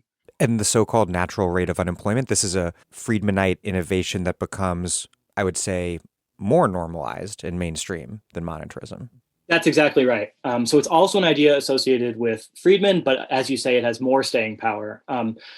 So what's the idea here? The idea is that the natural rate of unemployment is an answer to this question of what is full employment really mean? Because when we say full employment, we almost never mean 0% unemployment, right? At different points, governments have different targets. Even in the kind of heroic days of American Keynesianism, the Lyndon Johnson White House was, aiming for something like 4% or, maybe at the limit 3%. But there was an idea that unemployment never really goes to zero. So the natural rate of unemployment is a kind of intervention in this debate of what is the actual target for employment? And the way that it answers the question is to say that there's a level of unemployment in the economy below which you will cause inflation to increase. Right. So you also see the natural rate of unemployment is related to an idea called the non-acceleration. It has a terrible name because they wanted the acronym to work, but it's NAIRU, NAIRU, which is the non-accelerating inflation rate of unemployment. And these ideas are different in some minute respects, but the idea is the same, which is that there's a level of unemployment below which the economy cannot go without suffering damage. And one form that damage will take is inflation. So economists will then try to estimate what is the natural rate of unemployment for the economy and then use that in order to guide policy. So say you think that the natural rate of unemployment is 7%. Then the Fed, if they see unemployment approaching 7%, will start to tighten policy because they sort of know that if you go below that, if you go to 6.5, you're going to start to pay for it in some way, probably inflation. And as you say, this has a long, long life that lasts after the 80s, after Volcker, and long after people have stopped taking, sort of strict monetarist ideas seriously. And just to give you an example of this, in the 90s, Janet Yellen, who was then, she's now the Secretary of the Treasury. Before that, she was Jerome Powell's predecessor as head of the Federal Reserve. And in the mid-90s, she was just a member of the Fed Open Market Committee. So she helped to make interest rate policy under Alan Greenspan, who was then the head of the whole thing. And in the mid-90s, as unemployment approaches 5%, Yellen personally visits Greenspan in his office and says that they need to raise rates because the economy is headed for 5%. And that's what she thinks at the time the natural rate is. So that's an idea that, even Yellen is still thinking in the 90s. She's still thinking it in the transcripts. If you look from 2015, they're still saying, in 2015, they're sort of dealing with the really slow recovery from the 2008 recession, which has just been dragging on and on with the economy technically expanding, right? The recession is over, but it seems really slow. And so the Fed at that time is starting to experiment with okay, what if we take a more expansionary position on monetary policy? But as late as 2015, at least, they're still thinking that this means that the natural rate of unemployment has changed, not that we need to give up on this doctrine altogether. They'll say, perhaps we haven't been expansionary enough. We thought the natural rate was 6%, but really it's 5%. So we should take a more expansionary position. They weren't saying this whole idea is bogus. They've moved much closer to that now. And I think if you look at Yellen's and Powell's statements since about 2016, they've come much closer towards rejecting the idea. But we can say that the idea guided policy at least through the second Obama administration. You sent me an article by Robert Pollin that he wrote in 1999, the economist Robert Pollin, that argues that Friedman's idea of the natural rate of unemployment upon closer inspection conceals a Marxist or Koleskian truth. That's Polish economist Michał Koleski, pardon my pronunciation to Polish speakers out there. Pollin writes, quote, according to Friedman, what he terms the natural rate of unemployment is really a social phenomenon measuring the bargaining strength of working people as indicated through their ability to organize effective unions and establish a livable minimum wage. Explain this argument. How does neoliberal monetarism, according to Pollin, just restate in mystified form the Marxist idea of the reserve army of the unemployed? And what does that reveal about the mystified premises of neoliberalism?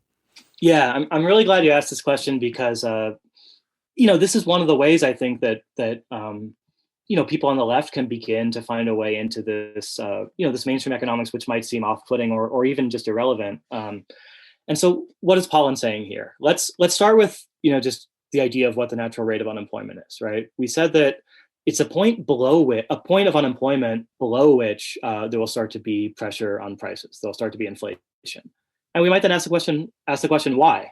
Like, why is it that lower unemployment will lead prices to rise? And the answer, both if you just sort of start to think about it for yourself concretely, or if you like really dig into what the mainstream economists say, is that lower unemployment increases workers' bargaining power. Workers' bargaining power means that wages will rise, and a rise in wages at a certain point will lead to a rise in prices, right? So there's a chain running from unemployment, which is like too low or quote unquote too low, to an increase in workers' bargaining power, and to inflation, which is a problem. So then, you decide that unemployment has to remain at a certain level so that workers don't demand too much and that you prevent inflation.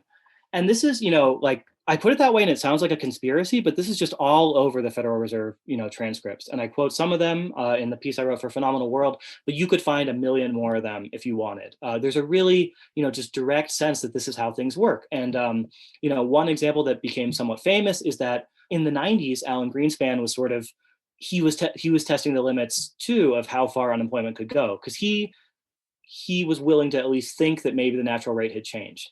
And Greenspan posed the question, what is it that has changed that allows us to have lower unemployment without inflation like we saw in the 70s? And his answer is that workers are discouraged and insecure. And he just says, he quotes studies that ask workers, like, are you worried about losing your job? Do you feel confident asking for more in your job? He quotes these studies as evidence of worker insecurity and says very clearly that worker insecurity is the reason why we don't have to worry about inflation quite as much as we used to. And it's not just people like Greenspan. I think, I also sent you a piece by someone from the Economic Policy Institute, EPI, which is like a solidly from the left wing of the Democratic Party think tank, where he says just like very frankly that like inflation can be caused by workers having too much power. So there's a widespread idea that goes basically across the mainstream political perspective that workers' bargaining power at a certain point becomes a problem. Yeah, and once again, hegemony, that someone in EPI of all places would restate a premise that's so hostile to everything that people on the left and labor are fighting for. And if you wanted, if you're a really hardcore Marxist, you might say this gets back to Pollin's idea of a kind of convergence between Friedmanite and Marxist thinking. You might say that the consensus is right, like that actually at a certain point, workers' bargaining power is a problem for the system. And if you're far enough to the left, your response to that is that the system needs to give way. But if you don't take that perspective, then you say that the workers' bargaining power needs to give way. Yeah, Pollin writes, quote, economists have long studied how workers' wage demands cause inflation as unemployment falls. However, it is never the case that such demands directly cause inflation. This is true by definition, since inflation refers to a general rise in product prices. Workers, by definition, do not have the power to raise product prices. Inflation happens as unemployment is falling, when business owners respond to workers' increasingly successful wage demands by raising product prices so they can maintain profitability by passing on their increasing costs. But as you suggested, in terms of how class power plays out, indeed, businesses do indeed pass on wage increases as higher prices to maintain their profitability. So in cases where inflation is in fact wage-related, even though it's driven by capitalist profit-protecting response to wage increases, not directly by wage increases, what should the left position be? Should our position be that inflation is fine or inflation is sometimes indeed a problem, so we should demand that the government use some sort of other tool to manage it? In other words, do some left policies under capitalist conditions indeed risk sparking inflation or even hyperinflation? Yeah, that's the $1 million question. And it's the reason why I'm frustrated with people like Krugman or with this, analyst at the EPI for, I think, not facing this question squarely, because we really do need an answer. I think in the short run, I don't see a lot of evidence of really serious inflationary pressures, and most observers don't. So we should sort of stipulate that, it's not an immediate problem, I think. But if we get what we want, if we get fuller employment, I think we can expect that at some point, workers' demands will cut into profits. Like if we don't get that, we're not getting what we want, right? So we can say that if we ever get the policies we're fighting for, there'll be some pressure on profits, which are by historical standards as a share of income really high, right? So we should be eating into those. If that happens, the businesses that can raise prices will. And then we will be back in this situation. Like I can't tell you whether it'll happen in 5 years or 10 years, but we will. And then what do? A lot of people on the sort of center left still say that we're not there yet, but when we do get there, the solution will just be to raise interest rates the way we've always done.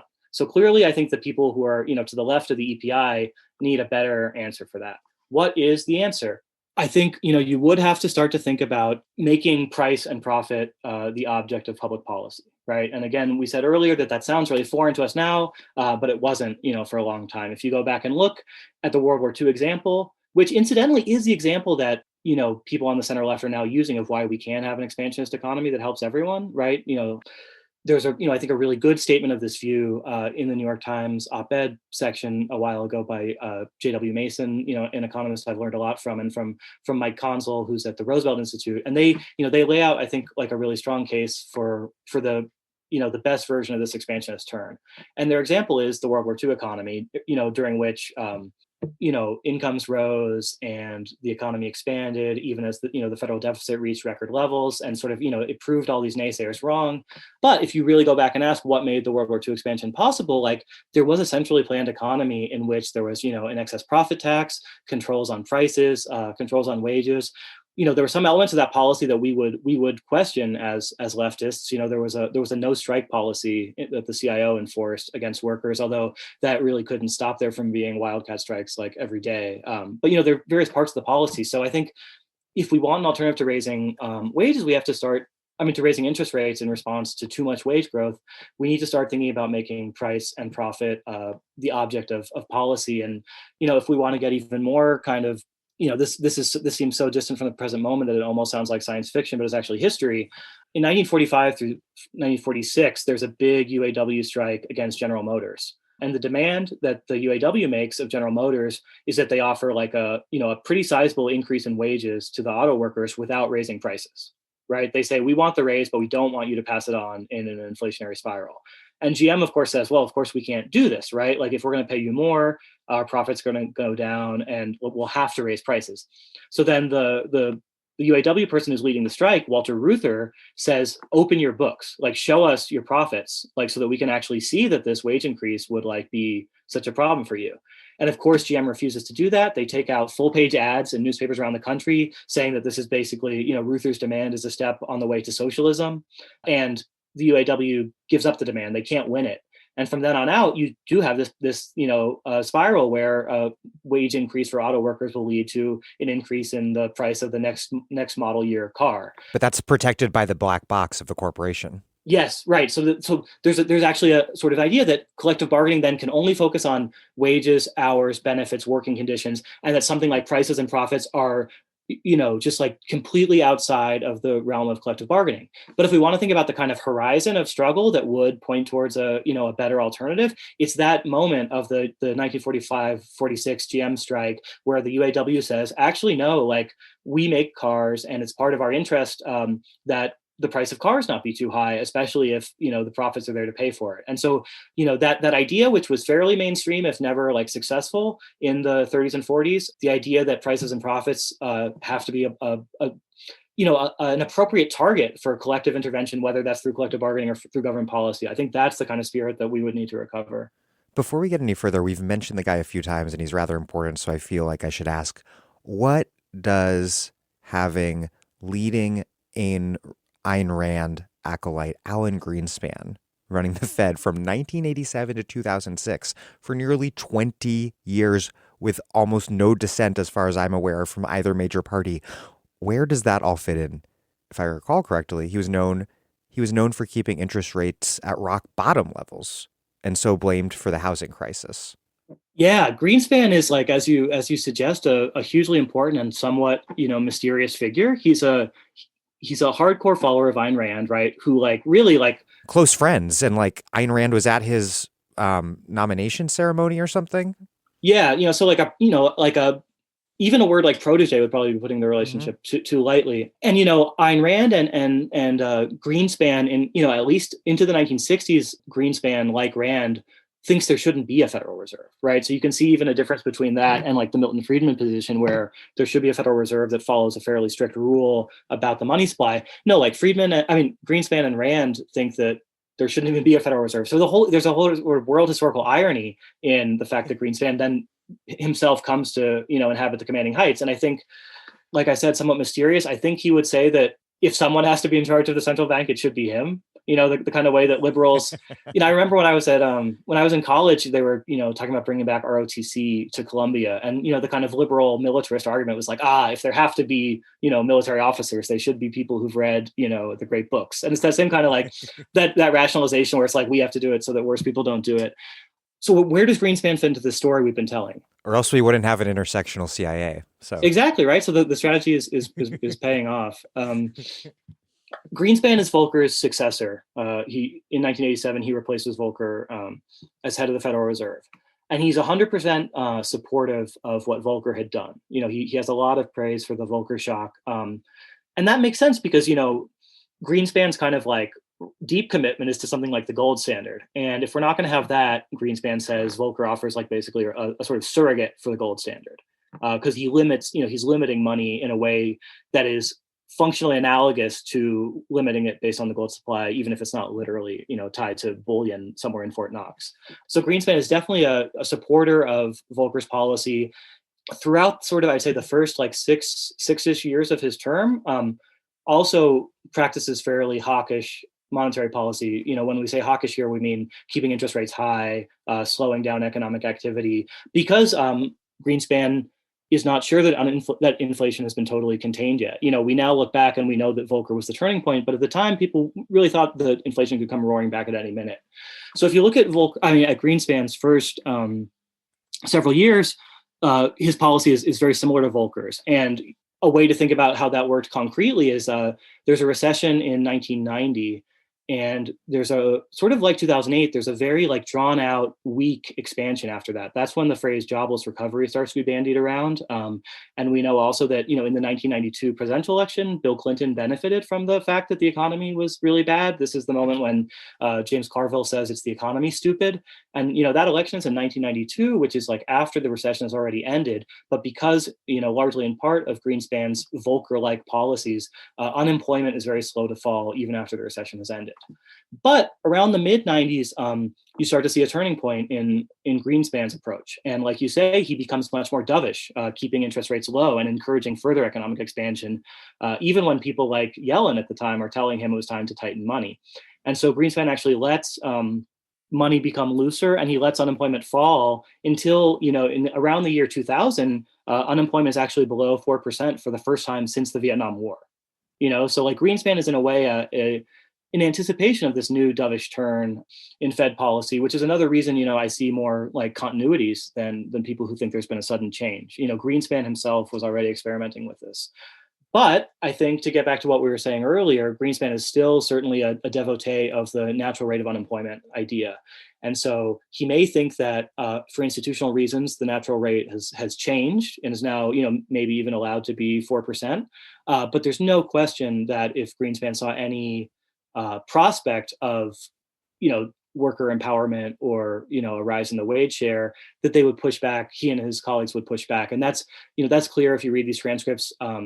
Really through the end of Greenspan's term, there's the transcripts show a close focus on union negotiations, right? At a time when practically, probably everyone in the media had stopped paying attention to what happened in collective bargaining, you still find, in 2006 or something, the Federal Reserve discussing, like, what is the latest UAW contract? Like, how good or bad is it? Is it a reason to be concerned?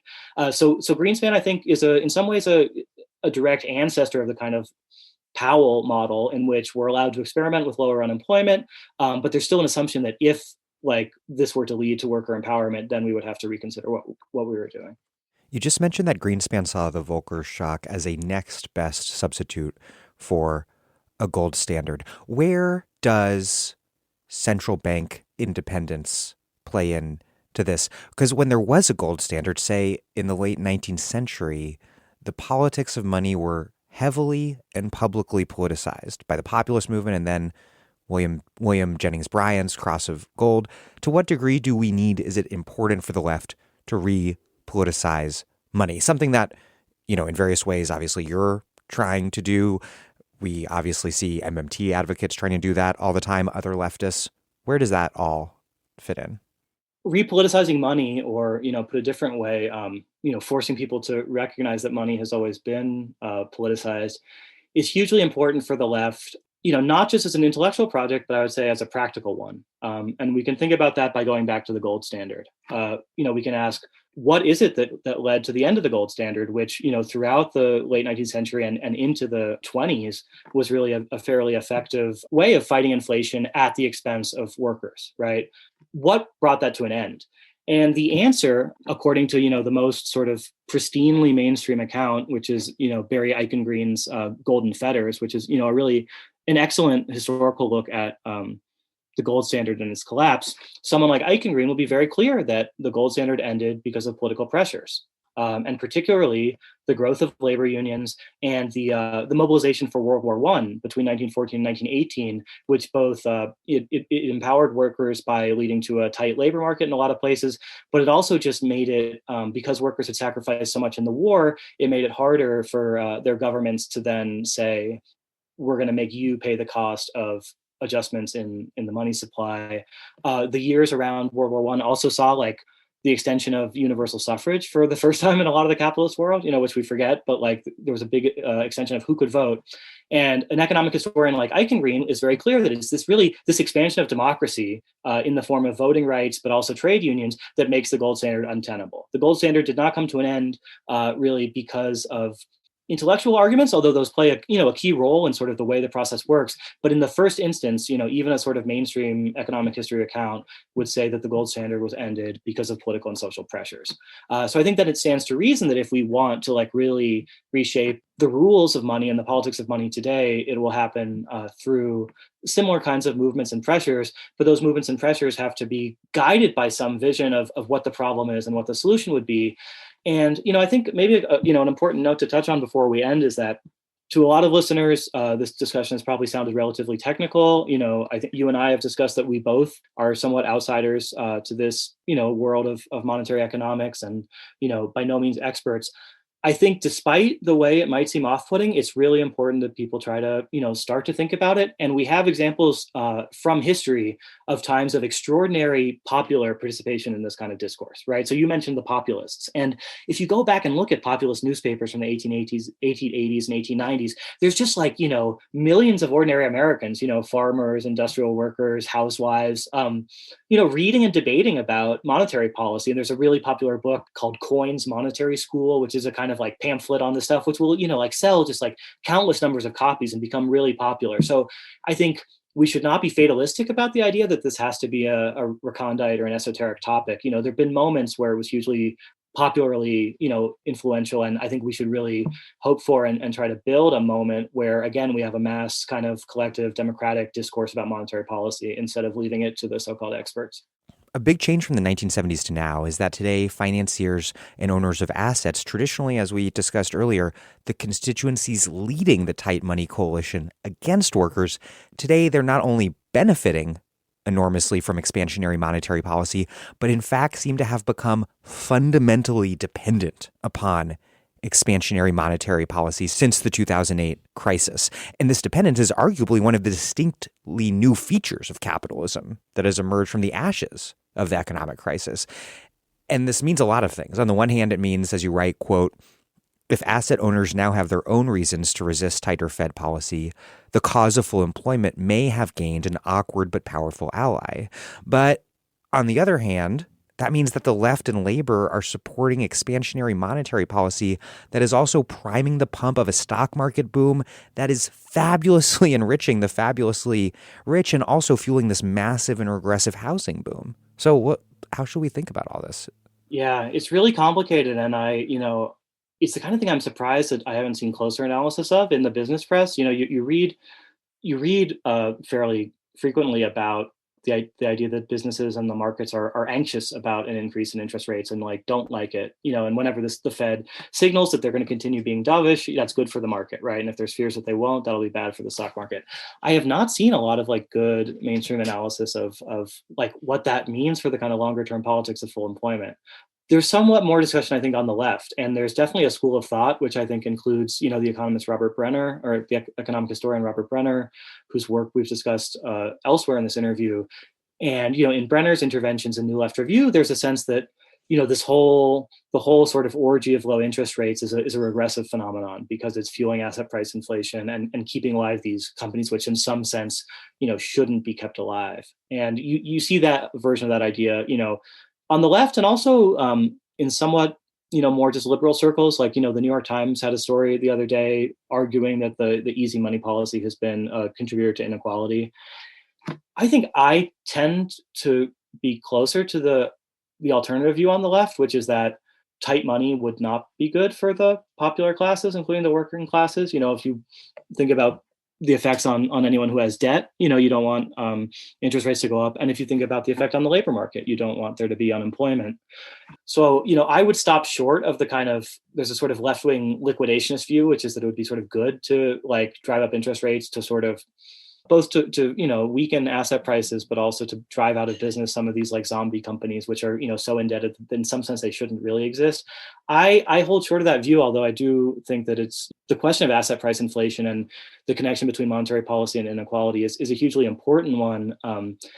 But I think the same way that historically the left has demanded full employment, even though full employment can be good for business profits, I don't think that there's reason for the left to support a hawkish turn in central banking. Although we should, I think what we should do is just think about, okay, what does it mean that this is such a contradictory situation? And, does it mean that on the medium and long term, horizon, we would have to really restructure institutions if we wanted to both have full employment and to reduce inequality? I mean, it does suggest that something highly dysfunctional and weird and contradictory is going on with capitalism. Absolutely. But in a way, it's an old contradiction, which is that under capitalism, full employment and the well-being of the working class has always been hostage in some sense to returns to the capitalist. It's sort of always been true. And it's it's part of the material glue that holds capitalist hegemony together, which is that like a capitalist crisis actually hurts poor and working class people a lot. And so then they have a sort of interest in a stability, which ultimately depends on, capitalists finding returns that they find satisfactory. So I'd say it's the latest sort of rearrangement of an institutional dilemma that has faced the left, forever. That's always been true, but is it not new that finance seems to be permanently dependent upon zero interest rates?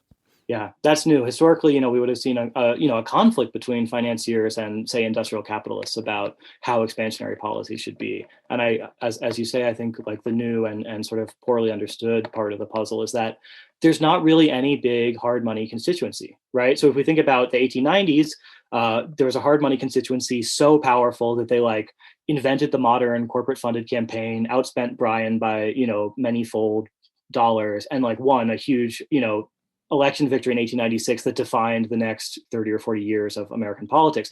In the 70s, there was a hard money constituency, powerful enough to build support for the Volcker shock. Today, what is the hard money constituency? It seems like low wage employers who like are troubled by the possibility of wage increases, and like economists who are upset that no one's listening to them anymore. Like I don't see a lot of other big constituencies for a hawkish monetary policy, and that's, as you say, a brave new world, I think. Does this, alongside so many things about Trumpism, suggest that the Republican Party's current effort to remobilize the middle class, anti-inflation constituencies of the 1970s against Biden by pointing to modest wage hikes at Chipotle getting passed on as a tiny increase in the price of burrito bowls, that this isn't going to work? Yeah, I didn't know Republicans ate burritos. No, burrito bowls. It's low carb. Exactly, almost paleo. I think that's absolutely right. To kind of underline the point you make is like Trump himself was actually a big contributor to the current move towards like looser monetary policy. He was consistently criticizing Powell for thinking about raising rates. So Trump was a kind of early voice, in favor of this dovish turn of the Fed, which led, like at the time, like people like Matt Iglesias were honest enough to notice this. And, you would have like Vox takes, which said that, actually Trump is right about monetary policy. And a lot of, I think people who didn't want Trump to win were sometimes surprised by how close the 2020 election was. But I think if we want to understand that, we can see that like Trump actually pursued a kind of bastardized program of this expansionary, policy, which led to fairly low unemployment, the pre-pandemic period of 2020, 21, and which revealed that even among Republicans, there's like a hunger for a more dynamic economy, a tighter labor market. And so I think, as you suggest, there's so far seems limited evidence of a backlash constituency even in the Republican Party. And that would be true, like even more strongly if you factor in the fact that the business constituency of the Republican Party is also not eager to see rates rise. Is this also the political economic context of GameStop and Wall Street bets, an acknowledgement that wealth creation has become so centered on finance's dependent relationship on central bank monetary policy and the everyman desire to get a piece of that? Absolutely. And you can see, I think, in the, some of the political response to that reflects this kind of the disorientation the left has in this new world, right? Because the sort of, I don't know, there were some tweets from people like AOC sort of defending the small Robinhood investors against the big hedge funds, and almost suggesting like the terrain is now so thoroughly financialized that the left position is a kind of like populist investors block rather than a kind of anti-finance block. So I think it's absolutely both an example of the terrain and sort of how much work the left has to do in terms of figuring out where we stand here. You pointed me to this interesting 1996 article by Dean Baker, Robert Pollin, and Elizabeth Zahrt on the role played by the Vietnam War in tightening the labor market in the late 1960s. They argue that while the conventional wisdom is that the war spending, quote, engendered uncontrollable and debilitating inflation, it in reality also contributed to an enormous advance in social and economic progress by creating an almost fully employed labor market. That's their words. The tragedy there is pretty obvious because this domestic economic progress was accomplished by spending that was dedicated to the mass murder of Vietnamese people. And this wasn't the U.S.'s first experience with military spending-led economic growth. It was World War II that ended the Depression by mobilizing the economy in a way that the New Deal never did. And this wasn't, of course, because the production of bullets and bombs or whatever have some sort of inherently superior multiplier effect, but because war alone in American history, war alone has been able to produce the necessary political will to spend at such high levels. In fact, under LBJ, Vietnam War spending dwarfed war on poverty spending, and the Vietnam War itself both made it impossible to spend much money on the war on poverty because it took up so much money, and it also ultimately, because it was such a disaster, it helped destroy the political coalitions that made the war on poverty possible in the first place and really helped destroy New Deal liberalism. What can we learn from this history of military spending-led economic stimulus? And do you think we can create the sort of political conditions today to spend a ton of money in a planned way on goods and services that instead of being life-ending are life-enhancing, say by dealing with the climate crisis? And in doing so, creating a tight labor market that increases the labor share of national income, all of this great stuff at the same time without war? Yeah, I'm really glad you asked the question because, the idea of military Keynesianism is one I've spent a lot of time thinking about. And as you sort of suggest, it's already clear that, in calls for the Green New Deal, I think a lot of advocates have realized that they're really talking about something less like the New Deal and more like World War II, which actually, did more to overcome the Depression and to restructure the American economy than the New Deal did. So what is called for, I think, is a kind of economic equivalent of war. The question is can we get it? And I think it's kind of interesting in this regard to think about the initial Biden stimulus, which was really by historic standards quite large, and so I think one way to read the ARP Biden program is as a preliminary suggestion that there is more possibility for a kind of giant peacetime spending than there had been for most of the second half of the 20th century in the US. On the other hand, I think you can think about a kind of hard version of military Keynesianism and a soft version. The hard version is World War II or the Vietnam War, where there's a shooting war. But there's a soft version where it's sort of the generalized threat of an enemy that leads to this unlocking of the coffers, or the unfreezing of the money. And so like the classic example of that is after Sputnik goes up at the end of 1957, which is also happens to be when the US has entered into a fairly deep recession that continues into 1958.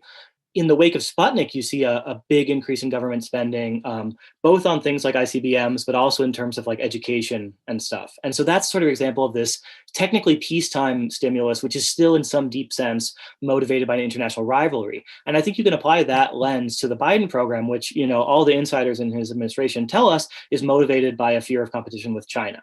Right. And so, the reason that Biden is willing to think about things like industrial policy and maybe a green energy transition is somehow linked to this intensifying rivalry with China. And so there, the gamble is, can you sort of just have this off-screen enemy providing enough of an impetus for government spending without a real war? Or will it sort of, raise the risks of an actual war? And, if you're thinking historically about that question, a few years after the Sputnik thing, you get the real war in Vietnam. And so there's a risk that the gun on the wall in the first act will have to go off in the third. And so one of my big worries about the Biden program is that it's so tied to this so-called new Cold War with China that it may play some role in actually encouraging the intensification of those tensions to a point where we see the hard kind of military Keynesianism replace the soft kind. Well, Tim Barker, thank you very much. Thanks, Dan. It was really fun talking to you.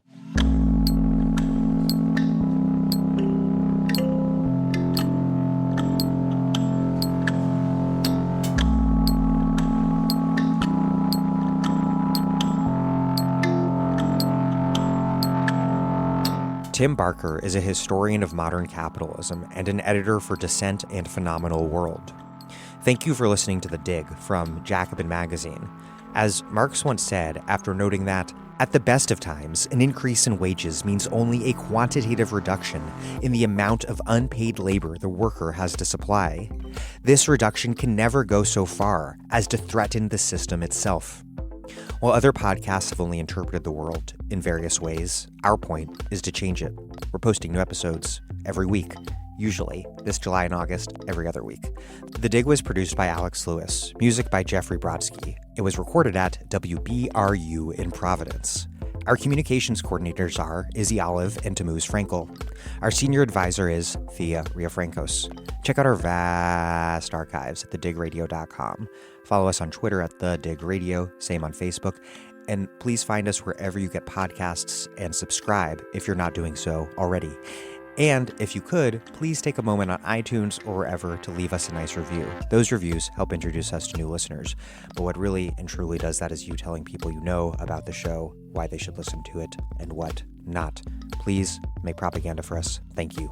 And please do find us at patreon.com and make a monthly contribution to keep this operation up and running strong. Even a few bucks is huge.